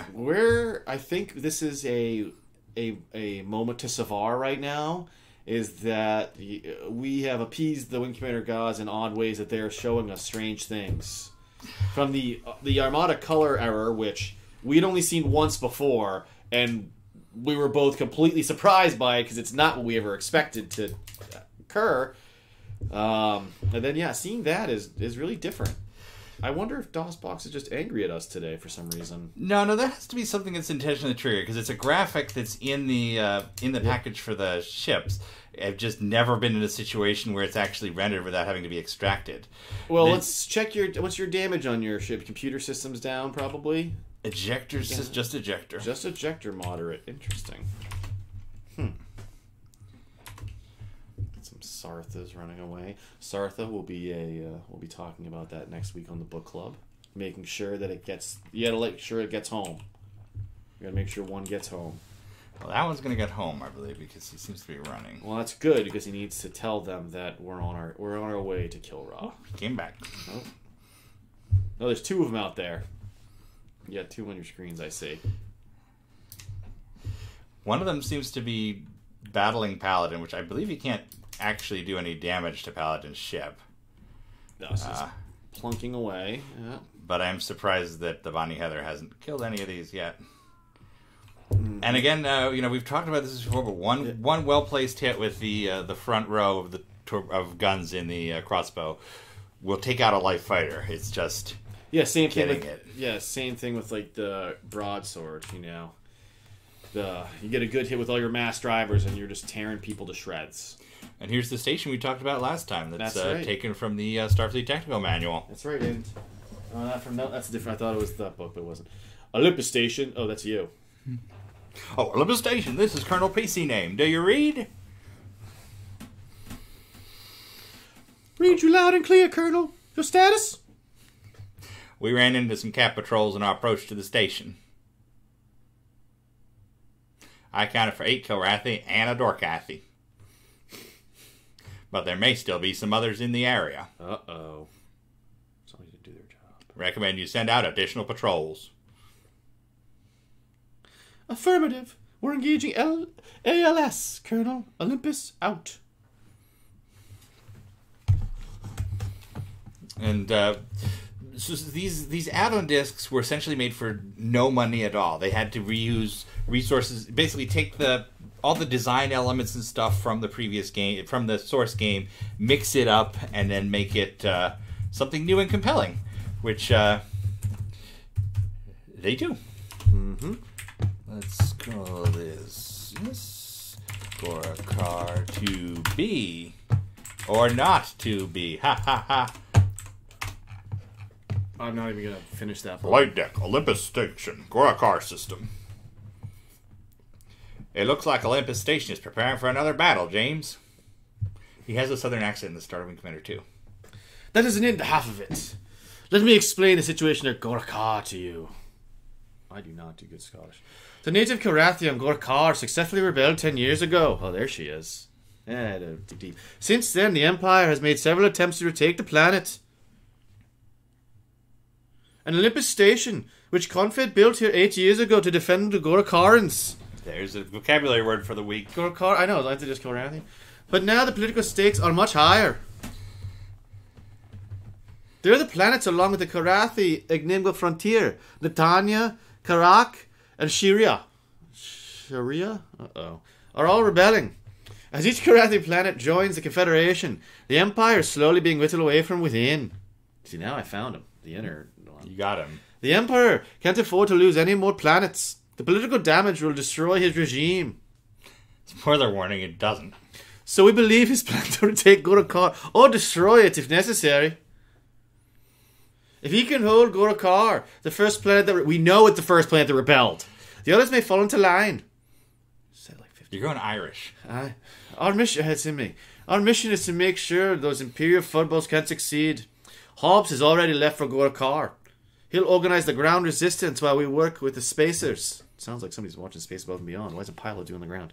I need to check with the station commander about the new shipments of crossbow bombers.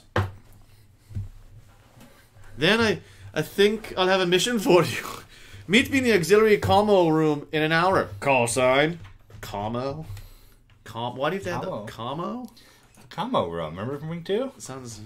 I'm detecting communications from the Royal Arthur en route from Netanya, Colonel Taggart. Oh no, am I talking to myself now? Aye! What are they saying, lass? They were en route to the rendezvous point. Transmit that we're on the way, Major. Ready for another mission? Call sign. Of course, James. We're running guns and supplies to the Kilrathi rebels in Netanya. They sending a Ralatha to rendezvous with us. Call sign. Take the Clydesdale to meet the Shanar Netanya at Nav 1 and return to Olympus via Nav 2. But be careful as you shoot, laddie. We have friendly cats out there. Like my parents' house. Huzzah.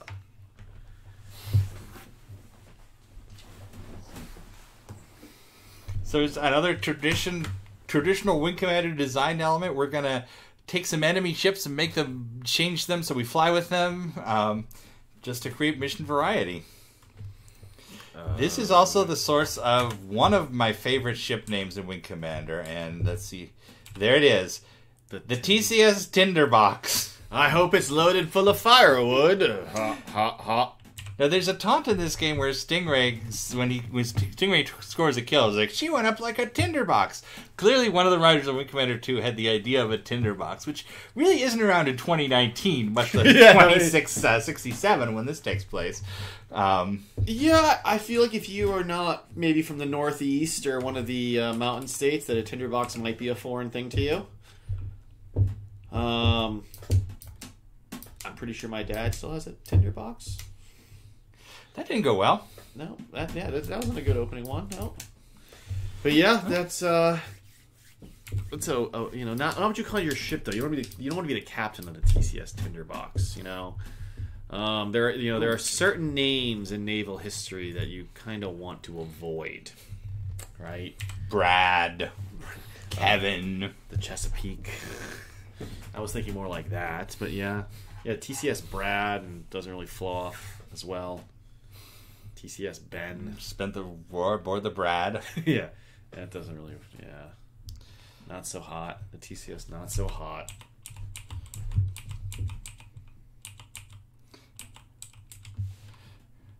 What are you checking out? Yeah. By the way, sending me to an escort mission in a bomber is not one of America's best ideas. Don't you remember the missions when the B-17s would escort the P-47s all the way to Berlin and back? Right? Now, didn't they have gunnery B-17s? They were just loaded with... Seems like a thing that exists. They not B-17s. They did it with... Oh, that was a great missile shot you got there on frame where it just went spinning. No, they had B-25 gunships.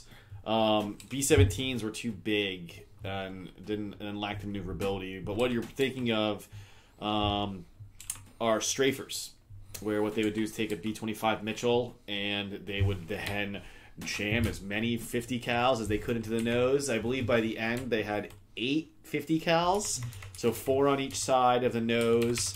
By the way, please note my flight discipline there. I didn't go after those fighters. They ran away, and I didn't want to intercept them. Oh, because you've learned. I learned from the novel and Run, as we will all learn. That's next right. Time. We learned last time. We learned last time about Lone Wolf. Yep, and I'm blanking the poor gentleman Rodriguez. Mm-hmm. Or no, is it Jim Conklin?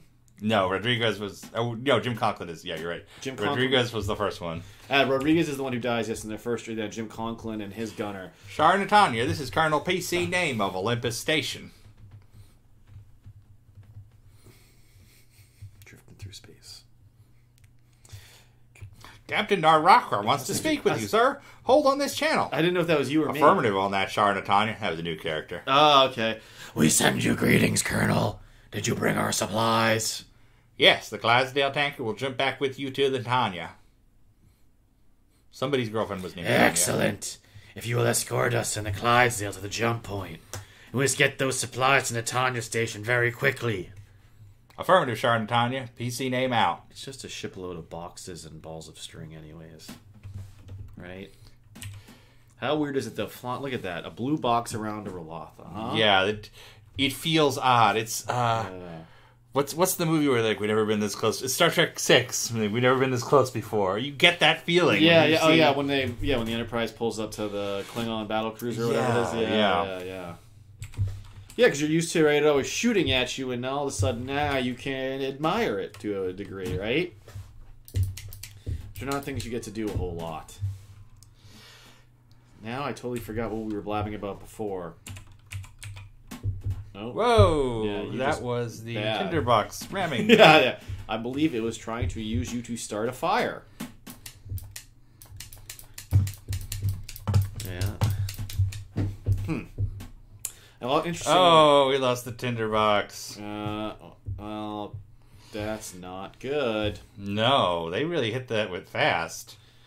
And then he runs. And then the Grikoth is out of there. Chud. The Shar. Jeez. And now it's paused. It's loading our auto. That's okay. We'll be okay. It's always hard when you do these replays. You know, when something goes wrong, your immediate thought is, I need to stop this and do this again to make it right. No, it's fine. It's fine, right? When you've beaten it 100 times, it's fine. We just need to survive this. We're just rolling the dice in real time. That's and this is such a weird nav point. I remember this. Wait, you remember a Wing Commander nav point? Oh, no, I remember this specific. Oh, well, it looks like you're remembering getting killed. Because you just took a bunch of missiles right up the face I saw there. Whew. That is 2 KMAX with no escorts. I completely lost my computer. Here, look at my damage. Computer system mounted, target track destroyed. And yet, though, you don't have the error on your... Oh, no, now you do have the error again on your shields. I was also going to comment that our normal running time will aim to be 1 hour and 20 minutes. However, today, because of our Proving Grounds expedition, we went a little bit over. That's okay, though. I'm going to give this one more shot, and if we can't win it this time, we'll move on, and we'll continue secret special operations next time. Yeah, it's something that it will always give us something to do. In fact, I kind of wonder if this is something where I can cheat the system. Yeah, if I can change the route, clear up stuff first. And here's what's funny: this is changing nav points to affect some of the harder missions in the earlier games is a great strategy a lot of people use. It was one I even now knowing that it can make them a lot easier, I don't always do it. I just sometimes power through the awful way. But that's also probably why I have never defeated Kurosawa 2. Which that will have to be a challenge one day to make sure that I don't go to Rostov, because I've always gone to Rostov. Rostov, dress for less. Yeah. Just for asteroids, right? That's right. Heard you like asteroids, so I give you some asteroids on your asteroids. Oh, why, thank you, sir. So this actually did not help me in any way. I just made me bring the transport to a nav point with more enemy fighters. Ah, well, that's probably why they wanted you to fly a specific path, I guess, huh? I reckon. But I cleaned the clocks with those ones pretty well. But if anybody out there has any questions, we can do Q&A while we lose this mission again. I am actively watching the chat. Actually, right now I'm going to see why my joystick didn't work, and I'm going to see. Curious here on this. Oops. But yeah, questions, comments, concerns. We don't take complaints. I'll take complaints. Well, yeah, you jerks. Yeah.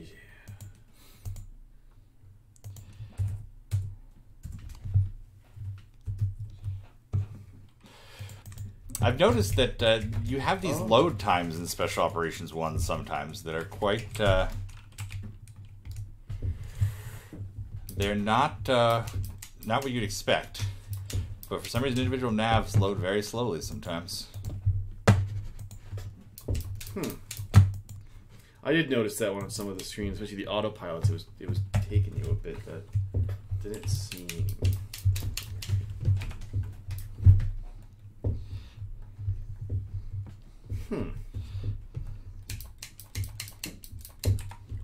Is this one of those dumb things? I think my thing might have been a dumb USB thing, like you were having the other day with our weird stuff. You guys aren't helping us here. We asked for questions, and you're all mesmerized by his flying. It's possible no one's watching this, but that's also fine. It's just us. We can finally admit all the terrible secrets we have. Blah blah blah blah blah blah blah blah blah blah. When will the tourist challenge be? That will probably be... Set aside a weekend for that. Yeah, well, I think so. I mean, I guess we could do a true March Madness and do maybe one a weekend or every other weekend or something like that. Just talking to my wife about that one. That's why I said it like that. We'll go talk to the Space Marshal and she'll let us know. I think this thing something has gone insanely stupid. Your Armada? Yeah, I just wanted to double check where we're sitting here, and I'm convinced that it has gone fully stupid. This is one of those things that I think is going to require much more investigation. I wonder if somewhere in my DOS box config something is weird because it's not recognized. Yeah, I'd probably just give it a reinstall from the GOG source. Yeah, I'm thinking it's something else related to the USB not recognizing or something. We already saw this cutscene. Yes, we don't need to read that one. Skip that guy. Such a cool autopilot, a Rolotha and a Clydesdale and a me. And a crossbow. Yeah, it's not one you see all the time. I do not know how to test your feline for potential Kilrathi traits. I've not read up on that. I can tell you how the original precursor dust that will become the Flood was used on a dog-like creature for a long time by ancient humans, but I cannot tell you about modern cats. Alright. What also is this I noticed, the Rolotha seems to be using a lot of their normal weapons. Right? I don't think it's fired antimatter guns. I have not seen it fire antimatter guns. And I don't think its flak is firing either. Because there should be a lot more in space at this point, I would imagine. There should. Okay, he's running, and the ship has survived, but we're still going to face those K-Mechs, and they're going to kick our butts. Because you're the Shara. Shara. I'm not optimistic about this one. I'm just more confused how we have these rebel cats. And why we never see them again. Yeah. Wing Commander obviously changes tone quite a bit between 2 and 3. That's one way. And we think of them very literally, one game then the other. But there's, this came out in early 1992. Wing Commander 3 came out at the end of 1994. So it's quite a distance between the two of them. Especially in that era when games were coming out at a bit faster rate. You would expect a game a year at that time. Yeah. Where now, we regularly see multi-year development times. And even with some series, one game is being shipped out the door and the next game is pre-production or in the very early stages of actual production. Yeah, I mean, these days a game can take 7 to 10 years for a AAA So here's a question that actually we'll be addressing soon enough, was how much time in game, so in universe, occurs... I'm just going to fix this plug before whatever that unplugs is. So how much time occurs between the end of Special Operations and the beginning of Wing Commander 3? Very good question. So this takes place in early 2667. Wing Commander 3 takes place in fall 2669. And a lot happens in that span. A whole lot happens in that time. 2 entire novels worth of things, which, I think reading Fleet Action, where it provides, the story of those campaigns, I won't spoil it for anybody just yet, it helps kind of explain the starting point of Wing Commander 3, although how much was that considered by the actual game designers? None at all. None at all, I would say. So yeah, it's less than 2 years in terms of the game. There's some evidence that at the time they created Wing Commander 3, they intended it to be more. There are references to things as late as 2675 hidden in the game itself.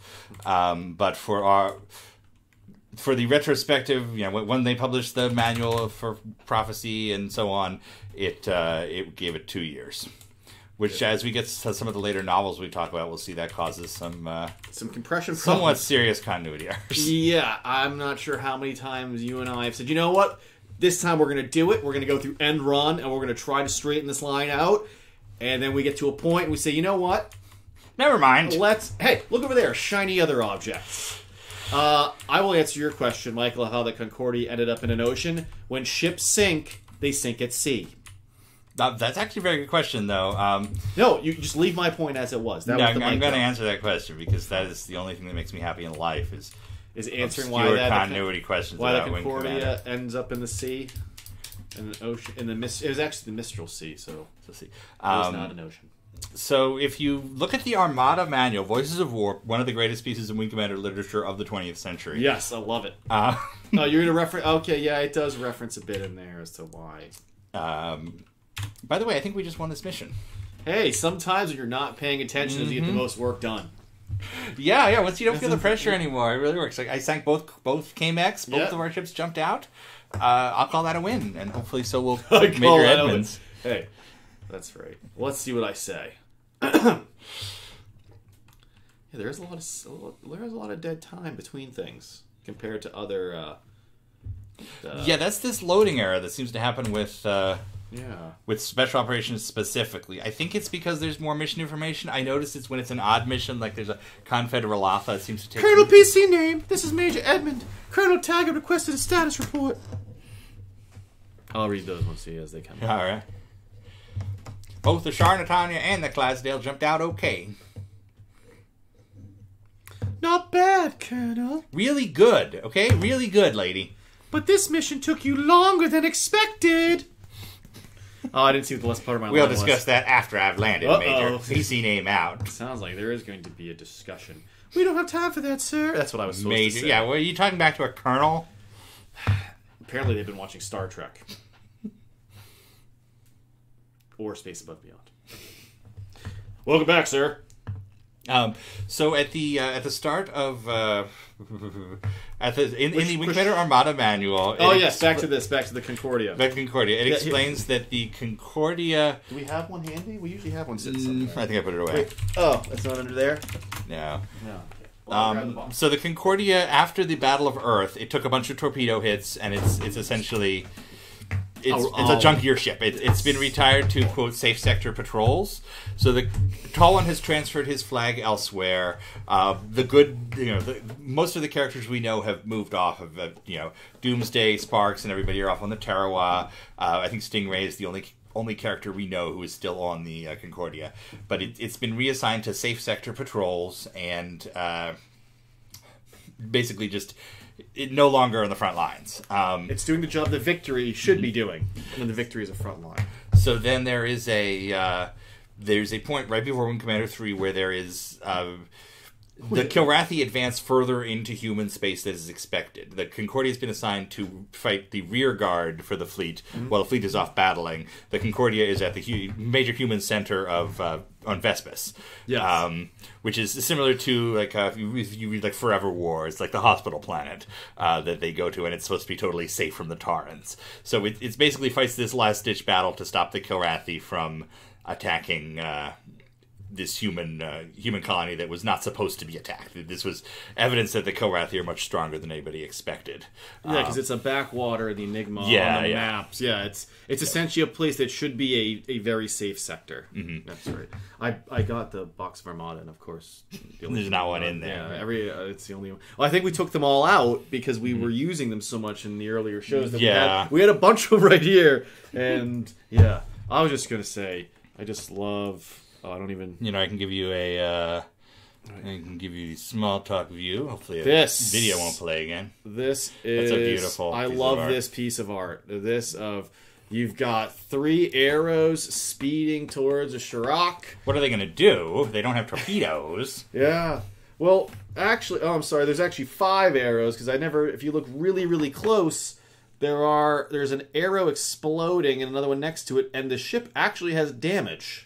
Which, I'm not going to lie, I've studied this a lot. I had never noticed this blast right there, right by the 2 Kilrathi that are flying by in front. But this is a beautiful, beautiful piece of art. We've got the source image for that up at the CIC if you want to download it in wallpaper quality. It's pretty cool. It's pretty cool. And then later on, Eder from Standoff recreated it using those models and some other models. I know there's another question as we were working. Vermin GTI says, how far along development was the Maniac spin-off game that was being made around the same time as Privateer Online? Do we know? Very good question. It was called Maniac Missions and not far along at all. In fact, it had not even gone into pre-production. It was basically an idea that the producers in charge of the game at the time were trying to sell to Electronic Arts. So they basically talked to Tom Wilson, do you want to come back as a star of a Wing Commander game? And he said tentatively yes. What needs paycheck? To my understanding, the idea was that it would take the Prophecy engine and build on that. The only actual work that was done on it was they happened to have an artist assigned who was working on the pitch. It didn't even get to the stage where they pitched it to executives of Electronic Arts, which was how things worked at Origin. You had to pitch to EA for the money. So it did not get to that stage. It did have one artist who worked on that to get to that point, and he built a cruiser ship that would have been used in the proposal had the proposal gotten to that stage. But other things got in the way, unfortunately. Yeah, those were the I don't even know how that. I don't want to say the word Twilight years, but in terms of the Wing Commander game production era, that was kind of our. There were a lot of there's a lot of shiny objects in the sky, and then they drifted away from you. And it would have been a good idea if they could have convinced. Really, what killed it was the death of full motion video. Full motion video very, very quickly went from the selling point, you need actors in your games, this is the future, to this is embarrassing, we're not going to fund this, this is an industry joke. So Electronic Arts was not eager to do a Tom Wilson spin-off of Wing Commander. If they wanted to continue Wing Commander, they wanted to find out how to do it without the video at that point.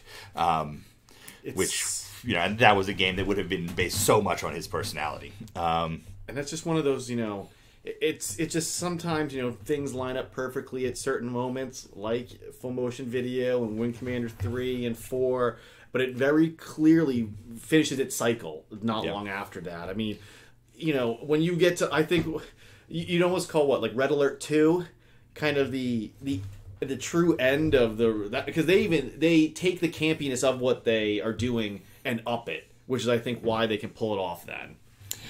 And before we get to our next segment, Sebastian asks, was there any reason they never used the frigate model in Wing Commander 3? And you can see that model on WC News. There's some screenshots of it. It's hidden in the game itself. Yes. The answer is that they were having issues with the missile launchers. The stationary missile launcher was bugged, and they ended up cutting it rather than delay the testing cycle. So the frigate model would have had a missile launcher on it, and it was only intended for, I think, 1 or 2 missions. Or probably like defense or something. The only evidence you see of it in the game is when Paladin arrives. If the mission after Paladin arrives, if you go out and see what his ship was flying around the Victory, it's a destroyer that's labeled frigate. So that was just a last minute switch. They just put the destroyer back there. But in addition to the frigate that was cut because of the missile issues, there was also a Kilrathi missile tank that would have been on the planet planets. And as you saw in Wing Commander 4, they brought back the stationary missile launchers. They got them on the frigates. I believe they don't actually work on the frigates. They just disabled them. And then they have them on various missile bases on the planet, which you probably remember are a nightmare. Yeah. They never quite got that working. They are a little unpleasant, yeah. Especially when the missiles are then cranked up to 11. And let's take this one more question just because it's so fun to answer questions. Sure. Giorgio says, do we have any idea why Privateer 2 is so much different than Privateer 1 and most of the other Wing Commander games? Yes. Privateer 2 started life as a game called Darkside. It started development around the end of Wing Commander 3. Wing Commander 3 hadn't shipped yet, and at this time, everybody thought that full motion video was so cool. You know, the game industry was wheelbarrows of money. Yeah, make a full motion video game. Make a full motion video game. And one of the people that they gave those wheelbarrows of money to was Aaron Roberts, who was Chris Roberts' brother. Yep. And he is Chris Roberts' brother. They still work together. Still there. Still brothers.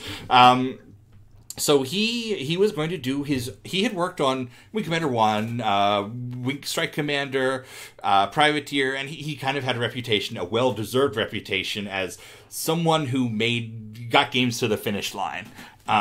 So it was kind of a no-brainer to give him his own game in the same vein, but it was going to be something different. It wasn't Privateer. It was a game called Darkside.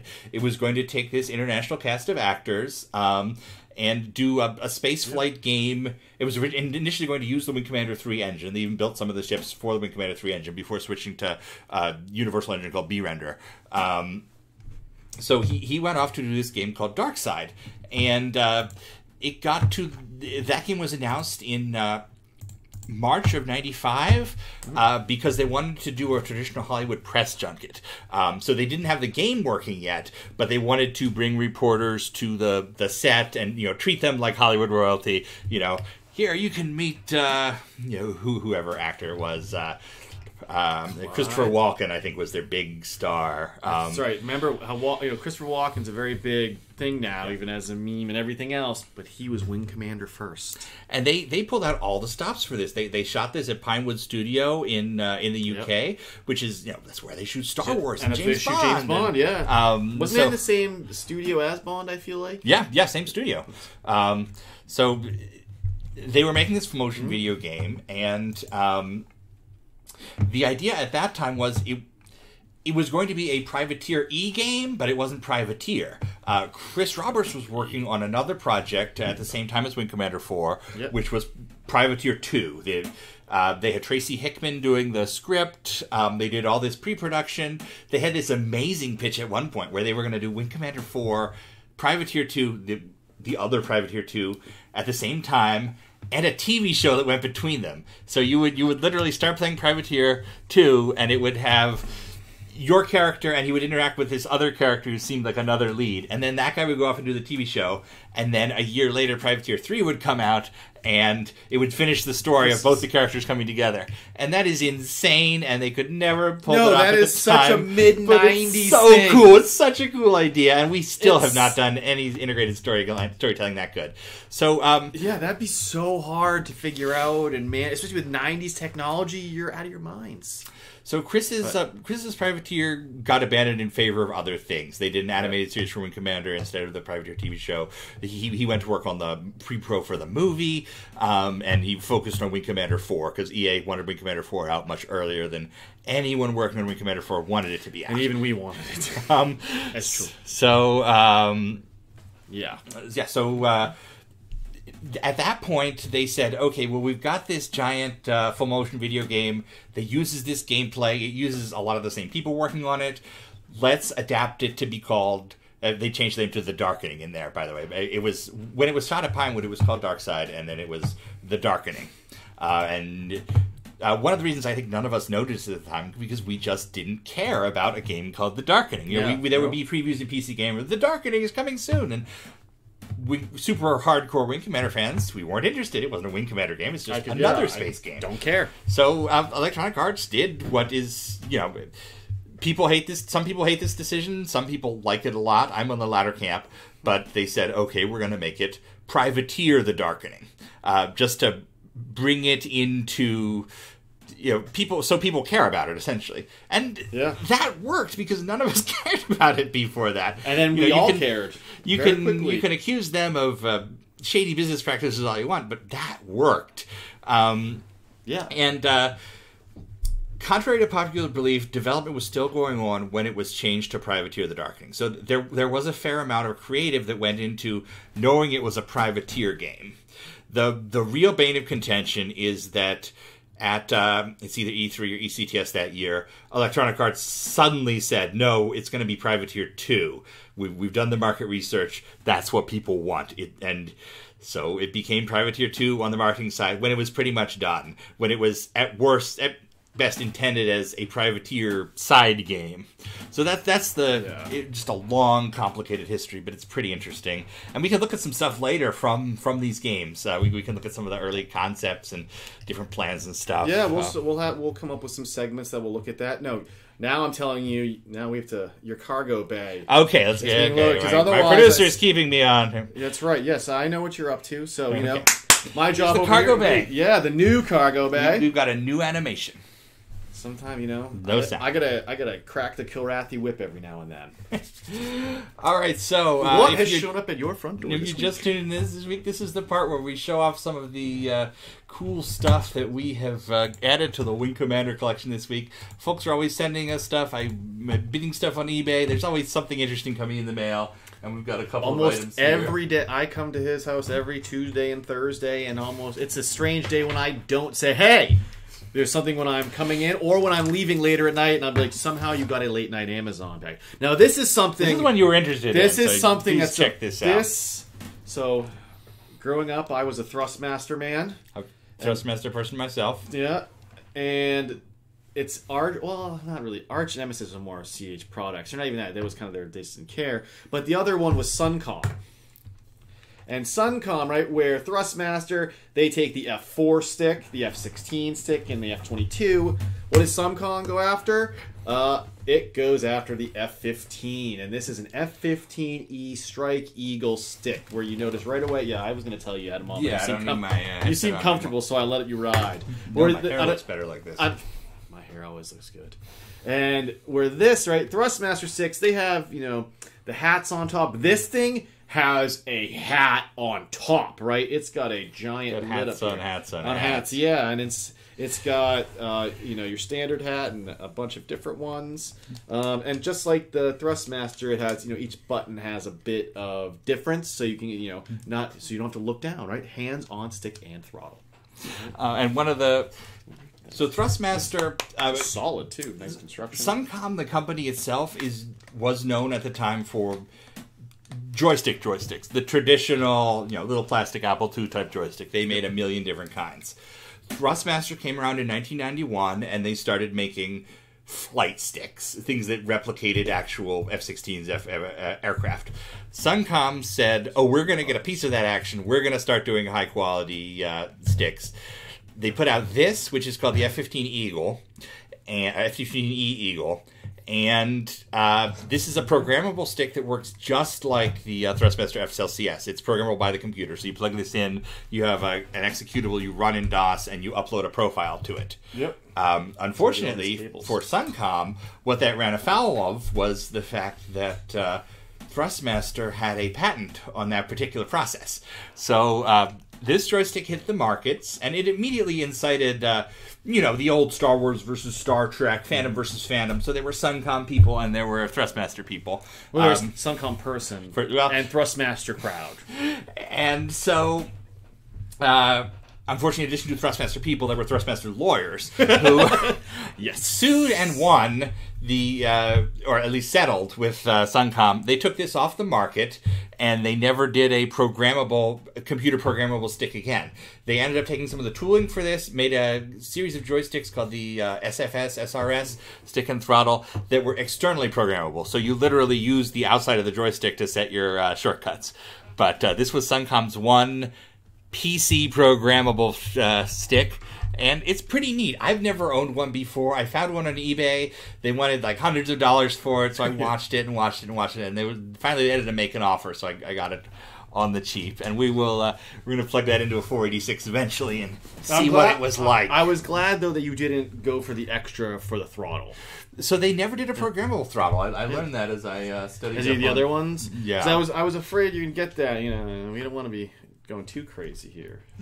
Thrustmaster Mountain must remain. So my second. Oh yeah, let me get this. Artifact. These suction cups, I will not lie, they're pretty good. Yeah, it's really good at sucking. It's aggressive, yeah. It got stuck to the table a few times that I wasn't prepared for. I just set it down. So my eBay watch list for Computer Game Strategy Plus magazine has paid off again. I'm going to show that to the camera. This is... Trying to make sure we don't have a lot of glare. This is an interesting piece of Wing Commander marketing history. No, he just means we're talking about Command and Conquer. Yes, that's one of the things that's gonna kind of ruin the series from the marketing perspective. But we'll put this over here then. As part of the rollout of Wing Commander 4, Origin's crack PR guy, David Swafford, managed to sell not one, not two, but 4 different magazines on having cover stories on the game at the same time, which was quite a coup. I think it may still be like he's still proud of it. I've seen the glint in his eye when he talks about this. And as part of that agreement with the magazines, Origin had to render an original piece of art for each one. Sorry, I just had to show that right now. Origin had to render an original piece of art for each one. So if you look at these covers, I'm going to share. I set up a. There you go. All right, I'll save this. What are you going to show us? This is me in this era. Right? Game on a Power Mac. What's that like? And what do we have down here? Awesome, great. Dark Forces, Marathon 2. That's right. That's all 7 of the games they had for the Power Mac. Ow! That came out. Still hurts, doesn't it? It still burns.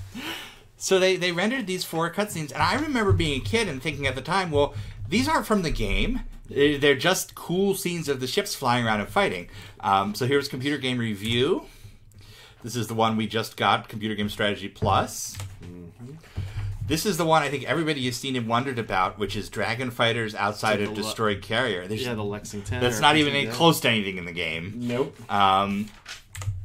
And finally, Electronic Entertainment got Hellcats in a Carrier. I have that one somewhere. I think I have that one too. I think I'm missing the first one. This guy. Trying to find. They start off. Hey, let me. Yep.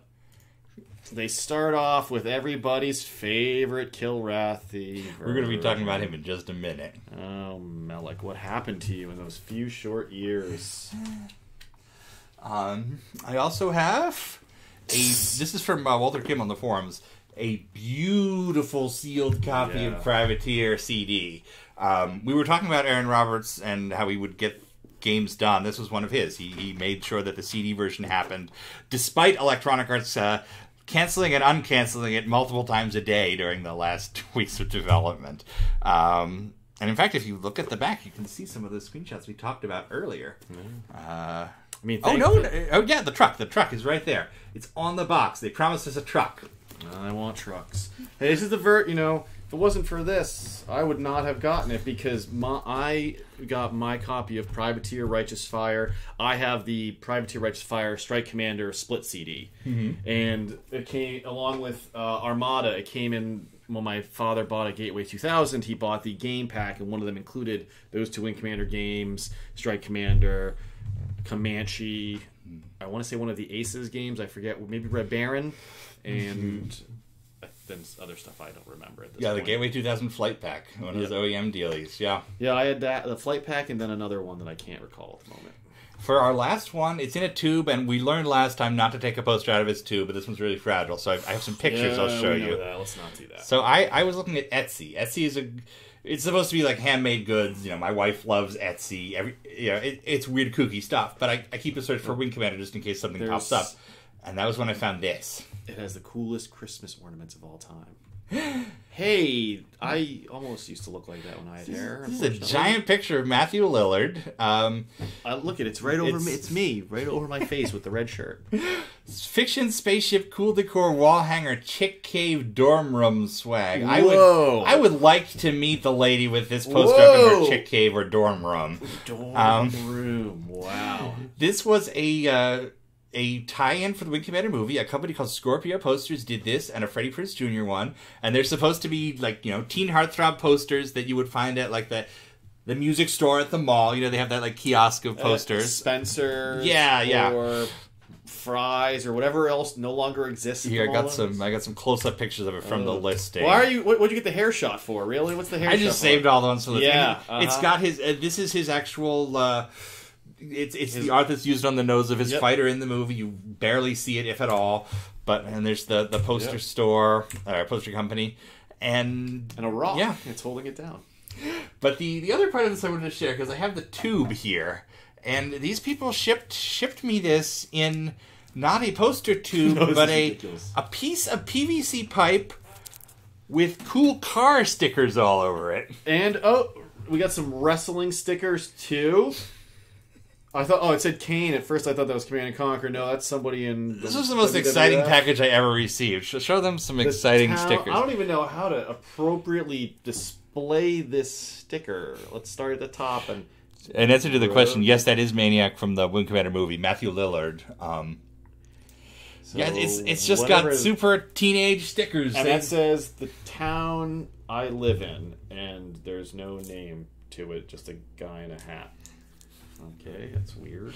It's so 90s. It's Pogs. And then this one, a wrestling sticker. Nice. You can tell this is Kane. And there's a truck. And that. That's straight up a piece of 1-inch PVC. And it's super wrapped in there. So that was the most exciting packaging I've ever seen. Yeah, it's a package and a defense item. You can protect your home with it. So we've got one more talking point before we close up for the night. We have a section that we call Gora Car Talk, where we take a question from the audience from the previous week, and then we do a little multimedia, answering of it. So let's go to our Gora Car Talk screen, which looks a lot like our other screen. It does. But it's got a question from Music Guru, which says, do you know the backstory of the creation of the Kilrathi? Which is a very interesting question, because a lot of people seem to think that they just sprung to life as space cats, and that's what they've always been, which is in fact not the case. They have a mix of stuff. Back in early 1990, when Chris was first putting together Wing Commander, he hired a writer named Jeff George to work out the fiction. Mm-hmm. And I guess... their first project together was a game called Bad Blood, which was the other Chris Roberts game released earlier in 1990. And they created the world for that, and then they moved on to what was called Squadron at the time, which was going to become Wing Commander. There's kind of this creator myth that I think that over the last 20 or 30 years, the ability of people to interact more directly with creators of art have the assumption that the guy at the top knows every single thing. And we see this, we've seen this a lot like in Babylon 5 lately. Yeah. Because we follow this Facebook group where these like 3D artists are coming out 20 years later and saying, J.M.X. Kosinski said this about the model in the game, but he actually had nothing to do in the show. But he actually had nothing to do with it. The actual inspiration was this thing in Terminator I did in this other project, and I turned that into the Star Fury. There's this weird Facebook group where a guy runs it who I'm not really sure if he is interested in it or not, or he just likes to collect it. It's a very eclectic thing. Put it this way, his website is downloadable in its entirety. It's super 90s. It's super 90s. But anyways, we digress. Yeah, so there's this expectation that I think fans have that's not fair, which is that the director of a movie or the creator of a project is responsible for every single element of it, which can't possibly ever be true. But I think, like, you think of Gene Roddenberry going out in the 70s and answering every fan question, every convention, as though he planned all these random things in the original series, kind of set us up for that. So you have these fans who go out to these things and like, Mr. Roddenberry, in episode 17, they say the Enterprise is only capable of warp 8.5, yet in episode 37, it goes to warp 9.7. Why did you do that? And either there will be an answer or the expectation that there could be an answer. Or you're going to invent the answer right there. And people tend to look at this back from the final project, rolling backwards. So you say, okay, the Kilrathi are space cats when I know them, so that's just how it's always been and how it always should be. But I think answering this question a little bit more literally will kind of explain why they changed so much over the years and why things like the movie version happened.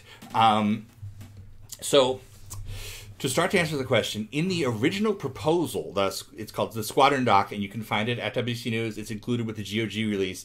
This is the 7-page, high-level, what are we going to create this game?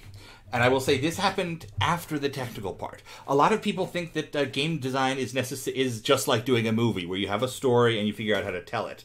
So much of the time, it is actually that you have a technology and you want to build on that. So Wing Commander started out as, we can make a game like this. This bitmap process works. Then we're going to hire a writer and put the story on top of it. But, sort of the first people going into it are thinking, this is an amazing technology and we're going to do amazing things with this. And here's our test bed. And the world came after that. Well, you should think about it. It's like a programmer programs, a plumber does as much as we often dip into other side things, we typically have a focus that we provide our expertise on that is then applied with others to build up systems. Right? This is something you love to talk about how Roberts builds systems. Mm-hmm. You put a box in there, and then these boxes, a brick is not a wall, but you have all of them, and suddenly you have this. I didn't mean to use a wall analogy. You have a wall that becomes your product. And honestly, this is almost less applicable to Chris Roberts than any other creative I've ever known, because he does have a finger in everything. But he doesn't have it in the way that fans of something expect, the same way Gene Roddenberry didn't, or George Lucas didn't. George Lucas doesn't know the names of all the Ewoks. He knows that there are Ewoks and that they represent this idea in the hero creation story. Yeah.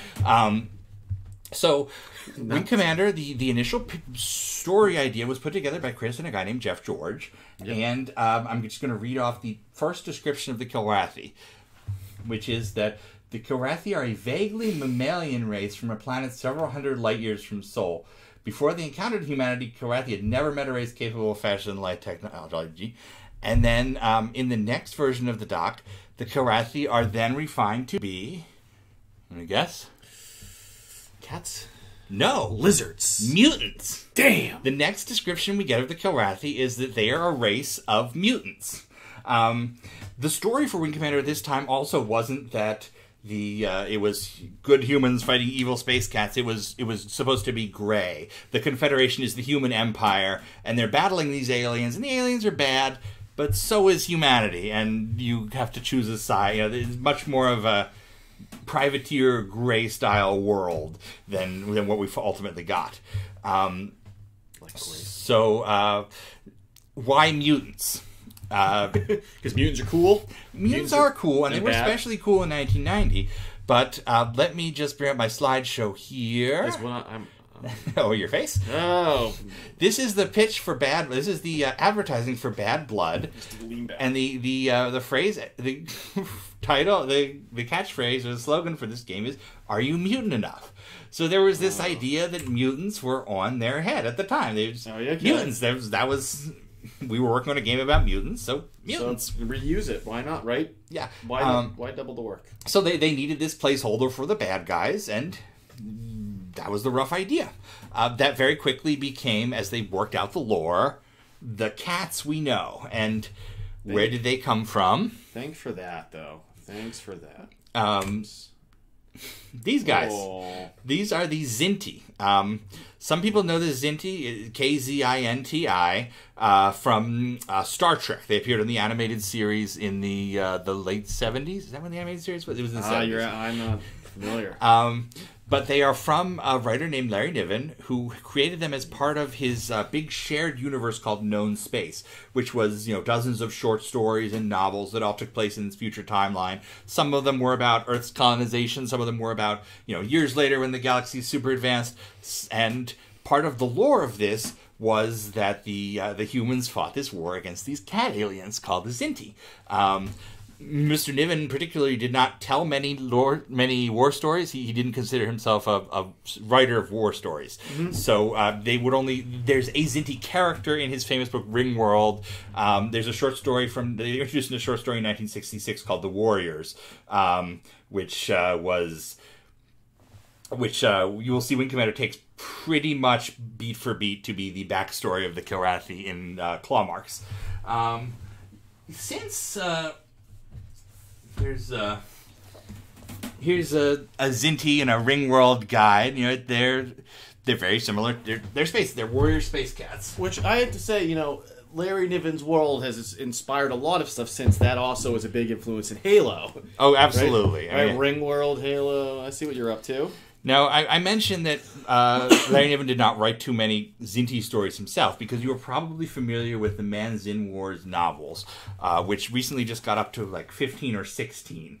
These have been going on for many years. They're a shared universe anthology where Bain, the same company that publishes the Wing Commander novels, asks various sci-fi writers to write war stories about the Zinti. And a lot of people see this and like, oh, Wing Commander copied that. Like, not exactly. This book was published in 1990, same time Wing Commander was released, and all of the Man Zin stuff you're familiar with is from after Wing Commander, when space cats were cool. So they kind of fed off each other. But the shared universe, the world building, sort of the nature of Larry Niven's timeline really impressed people, and as Siobhan Beeman said on Twitter the other day, it was one of the major influences in Wing Commander. Mm-hmm. So it's funny because for me, I guess I came in with a lot of the media was already out, so I kind of got overloaded with Wing Commander 2, Kilrathi Saga, the novels, all within about a year of each other. So for me, at that point in time, I was very much into World War II history still. Like that it looks like the cat's talking. Yeah, I know. That's why I didn't even tell you to move it. I think it's fine, too. I don't know, guys. But for me, it always, jumps out that, because, Forstchen and the novel writers, they're thinking more Imperial Japan for the Kilrathi, coming from the Bible, the Wing Commander Bible source, right, and using that same type of psychology and how they consider honor and things like that. So to me, I've always just been locked in onto it being that and not being the sad guy. Which hand scratches my face? Oh, it's this hand. So the reason I wanted to bring up all that idea of the expectation of the author is that Chris Roberts and the team at Origin was not necessarily deeply connected to the idea that Kilrathi are space cats. Yeah. They wrote them up as Imperial Japan in the initial pitch, exactly as you said. Yeah. And, they could be vaguely mammals, or they could be super mutants, or they could be these space cats that we thought were cool, that one of our favorite things was doing, so we thought we would use that. By the way, no one has ever come out and said we stole these from known space, but the fact that the backstory for the Jason incident, the fact that they named a sector after Larry Niven in the second game, and the fact that they always we were heavily inspired. So there's a lot of Zinti in the Kilrathi. The name itself was Chris. He's told this story before where it says it's Kill and Wrath, and that was just the placeholder for the bad guys when they did this initial squadron doc, and they just kept it. It's great how, we're like, how do you invent words like that? It's usually something ridiculous like that. So right? you have, do you know the original concept art for the Kilrathi as characters? Because if you think about it, the Kilrathi do not really appear in Wing Commander 1. You see them in tiny on the view screen, and you see them a couple pixels across in 2 or 3 cutscenes. And then you see them, the Ace's images and claw marks, and that's about exactly. it? Exactly. Yeah. Claw marks... Look at my fancy Claw face. Marks is one of those things that we like to think it was for us, but so much of Claw Marks is artwork reappropriated. It was production artwork used for the manual because that was what was available. So these 4 shots of the Aces... Yes, look at me. ...are the original Kilrathi concept art that everything else is derived from. But as you see them in little VDU screens. That's actually a Wing 2 Kilrathi. I'm angry. Oh, and you see them so tiny in the cutscenes. Yeah, you barely see little ear kind of things. It's not until Wing Commander 2, which had a very different creative group at the top, that we see Kilrathi characters, and they are super catty. This is somebody who is super into the idea of, they are great cats, but in space. Yeah. And we see that again. You got a tiny Trakath on your head. My Trakath is small. Well, we all know about... actually, we won't know about Trakath until later about his problems.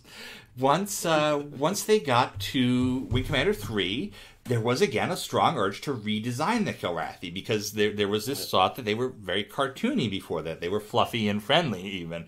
And Wing Commander 3 wanted to be a little bit darker. So they did basically a new round of concept art, and they wanted them to be scary. There was the idea that they would be huger, they would look scarier, and they had to do a realistic prop. So the Kilrathi changed for Wing Commander 3. And I'm glad I wore red today. It matches all these guys. One thing that's really challenging for a fake creature is having a hairy face. Yeah. It's very hard to make something believable and have a furry face. So they gave them these kind of ape muzzles, and they became less cat-like.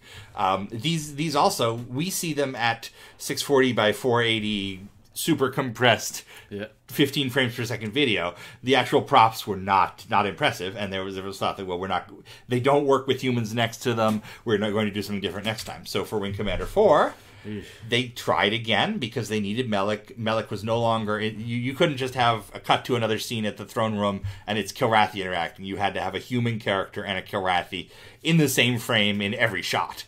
So you needed a Kilrathi that seemed like it was more believable, that would work with a human. And the result was not the best. Not good. So all that history speaks into why they were then redesigned for the movie. When they went in to develop the movie, they did all this beautiful concept art of the Kilrathi as, going back to the original, these monstrous creatures that were also samurai warriors. It's this traditional Japanese look. They're armored. Yeah, they're supposed to be scary and less cat-like. Again, there's not that... Fans have the tie to the cats. The creators don't necessarily. Yep. So... it's them. It's just it's another vehicle for telling what they want to do. And this was a result of Fox.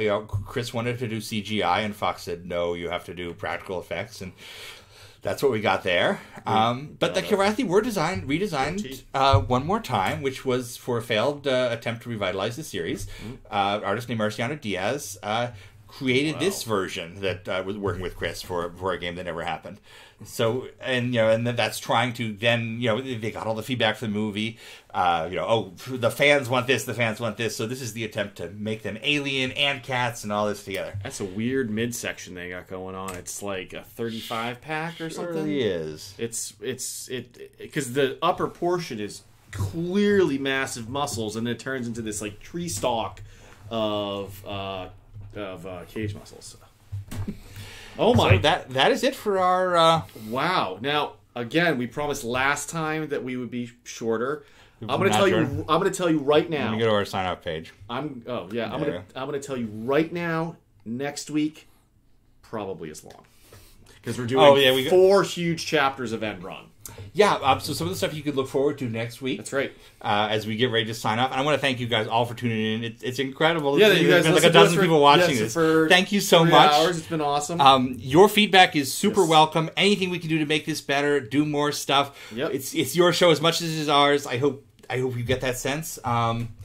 Next week, we're going to have the next edition of our End Run Book Club, which is going to be chapters 5 through 8, and anybody will be able to join that via voice chat in the Discord and chat just like we did last time. Yep. We're going to be talking about the Hellcat, the Wing Commander version, and thanks to our World War II historian friend here, the Real Thing, and we have some interesting toys to play with there. Lucky name. We're going to open a mystery box live on the air. What? You're going to find out. You didn't tell me about this mystery. No, you're going to find out. But that's going to be our next show. And again, thank you guys for making this possible. Gems. Gems are so cool. I use them in my everyday life. I use it to shine stuff. I would encourage anybody out there to pick up gems. Gems. Available in the Humboldt quadrant. Yes. Stop by now. Sell high. This gag is great. Buy low. So that's it for our show. We're going to start the credits now, and we will see you out there. Adios. Hi, I'm Dr. Clyde Burrows from the Omnicron Institute. You saw a lot of ships picking power-ups in the Proving Ground tonight. This is called Space Rendezvous, and because of the complex physics involved, it's one of the most difficult things for real spacecraft to do. When NASA was first preparing to go to the moon, they needed to master this skill, and so made it one of the primary objectives of Project Gemini. The first ever space rendezvous happened in 1965 when Gemini 6 and 7 met in orbit. The first docking occurred the next year when Neil Armstrong commanded Gemini 8 to dock with a special target vehicle. See you on the next exciting episode of All Wings Considered.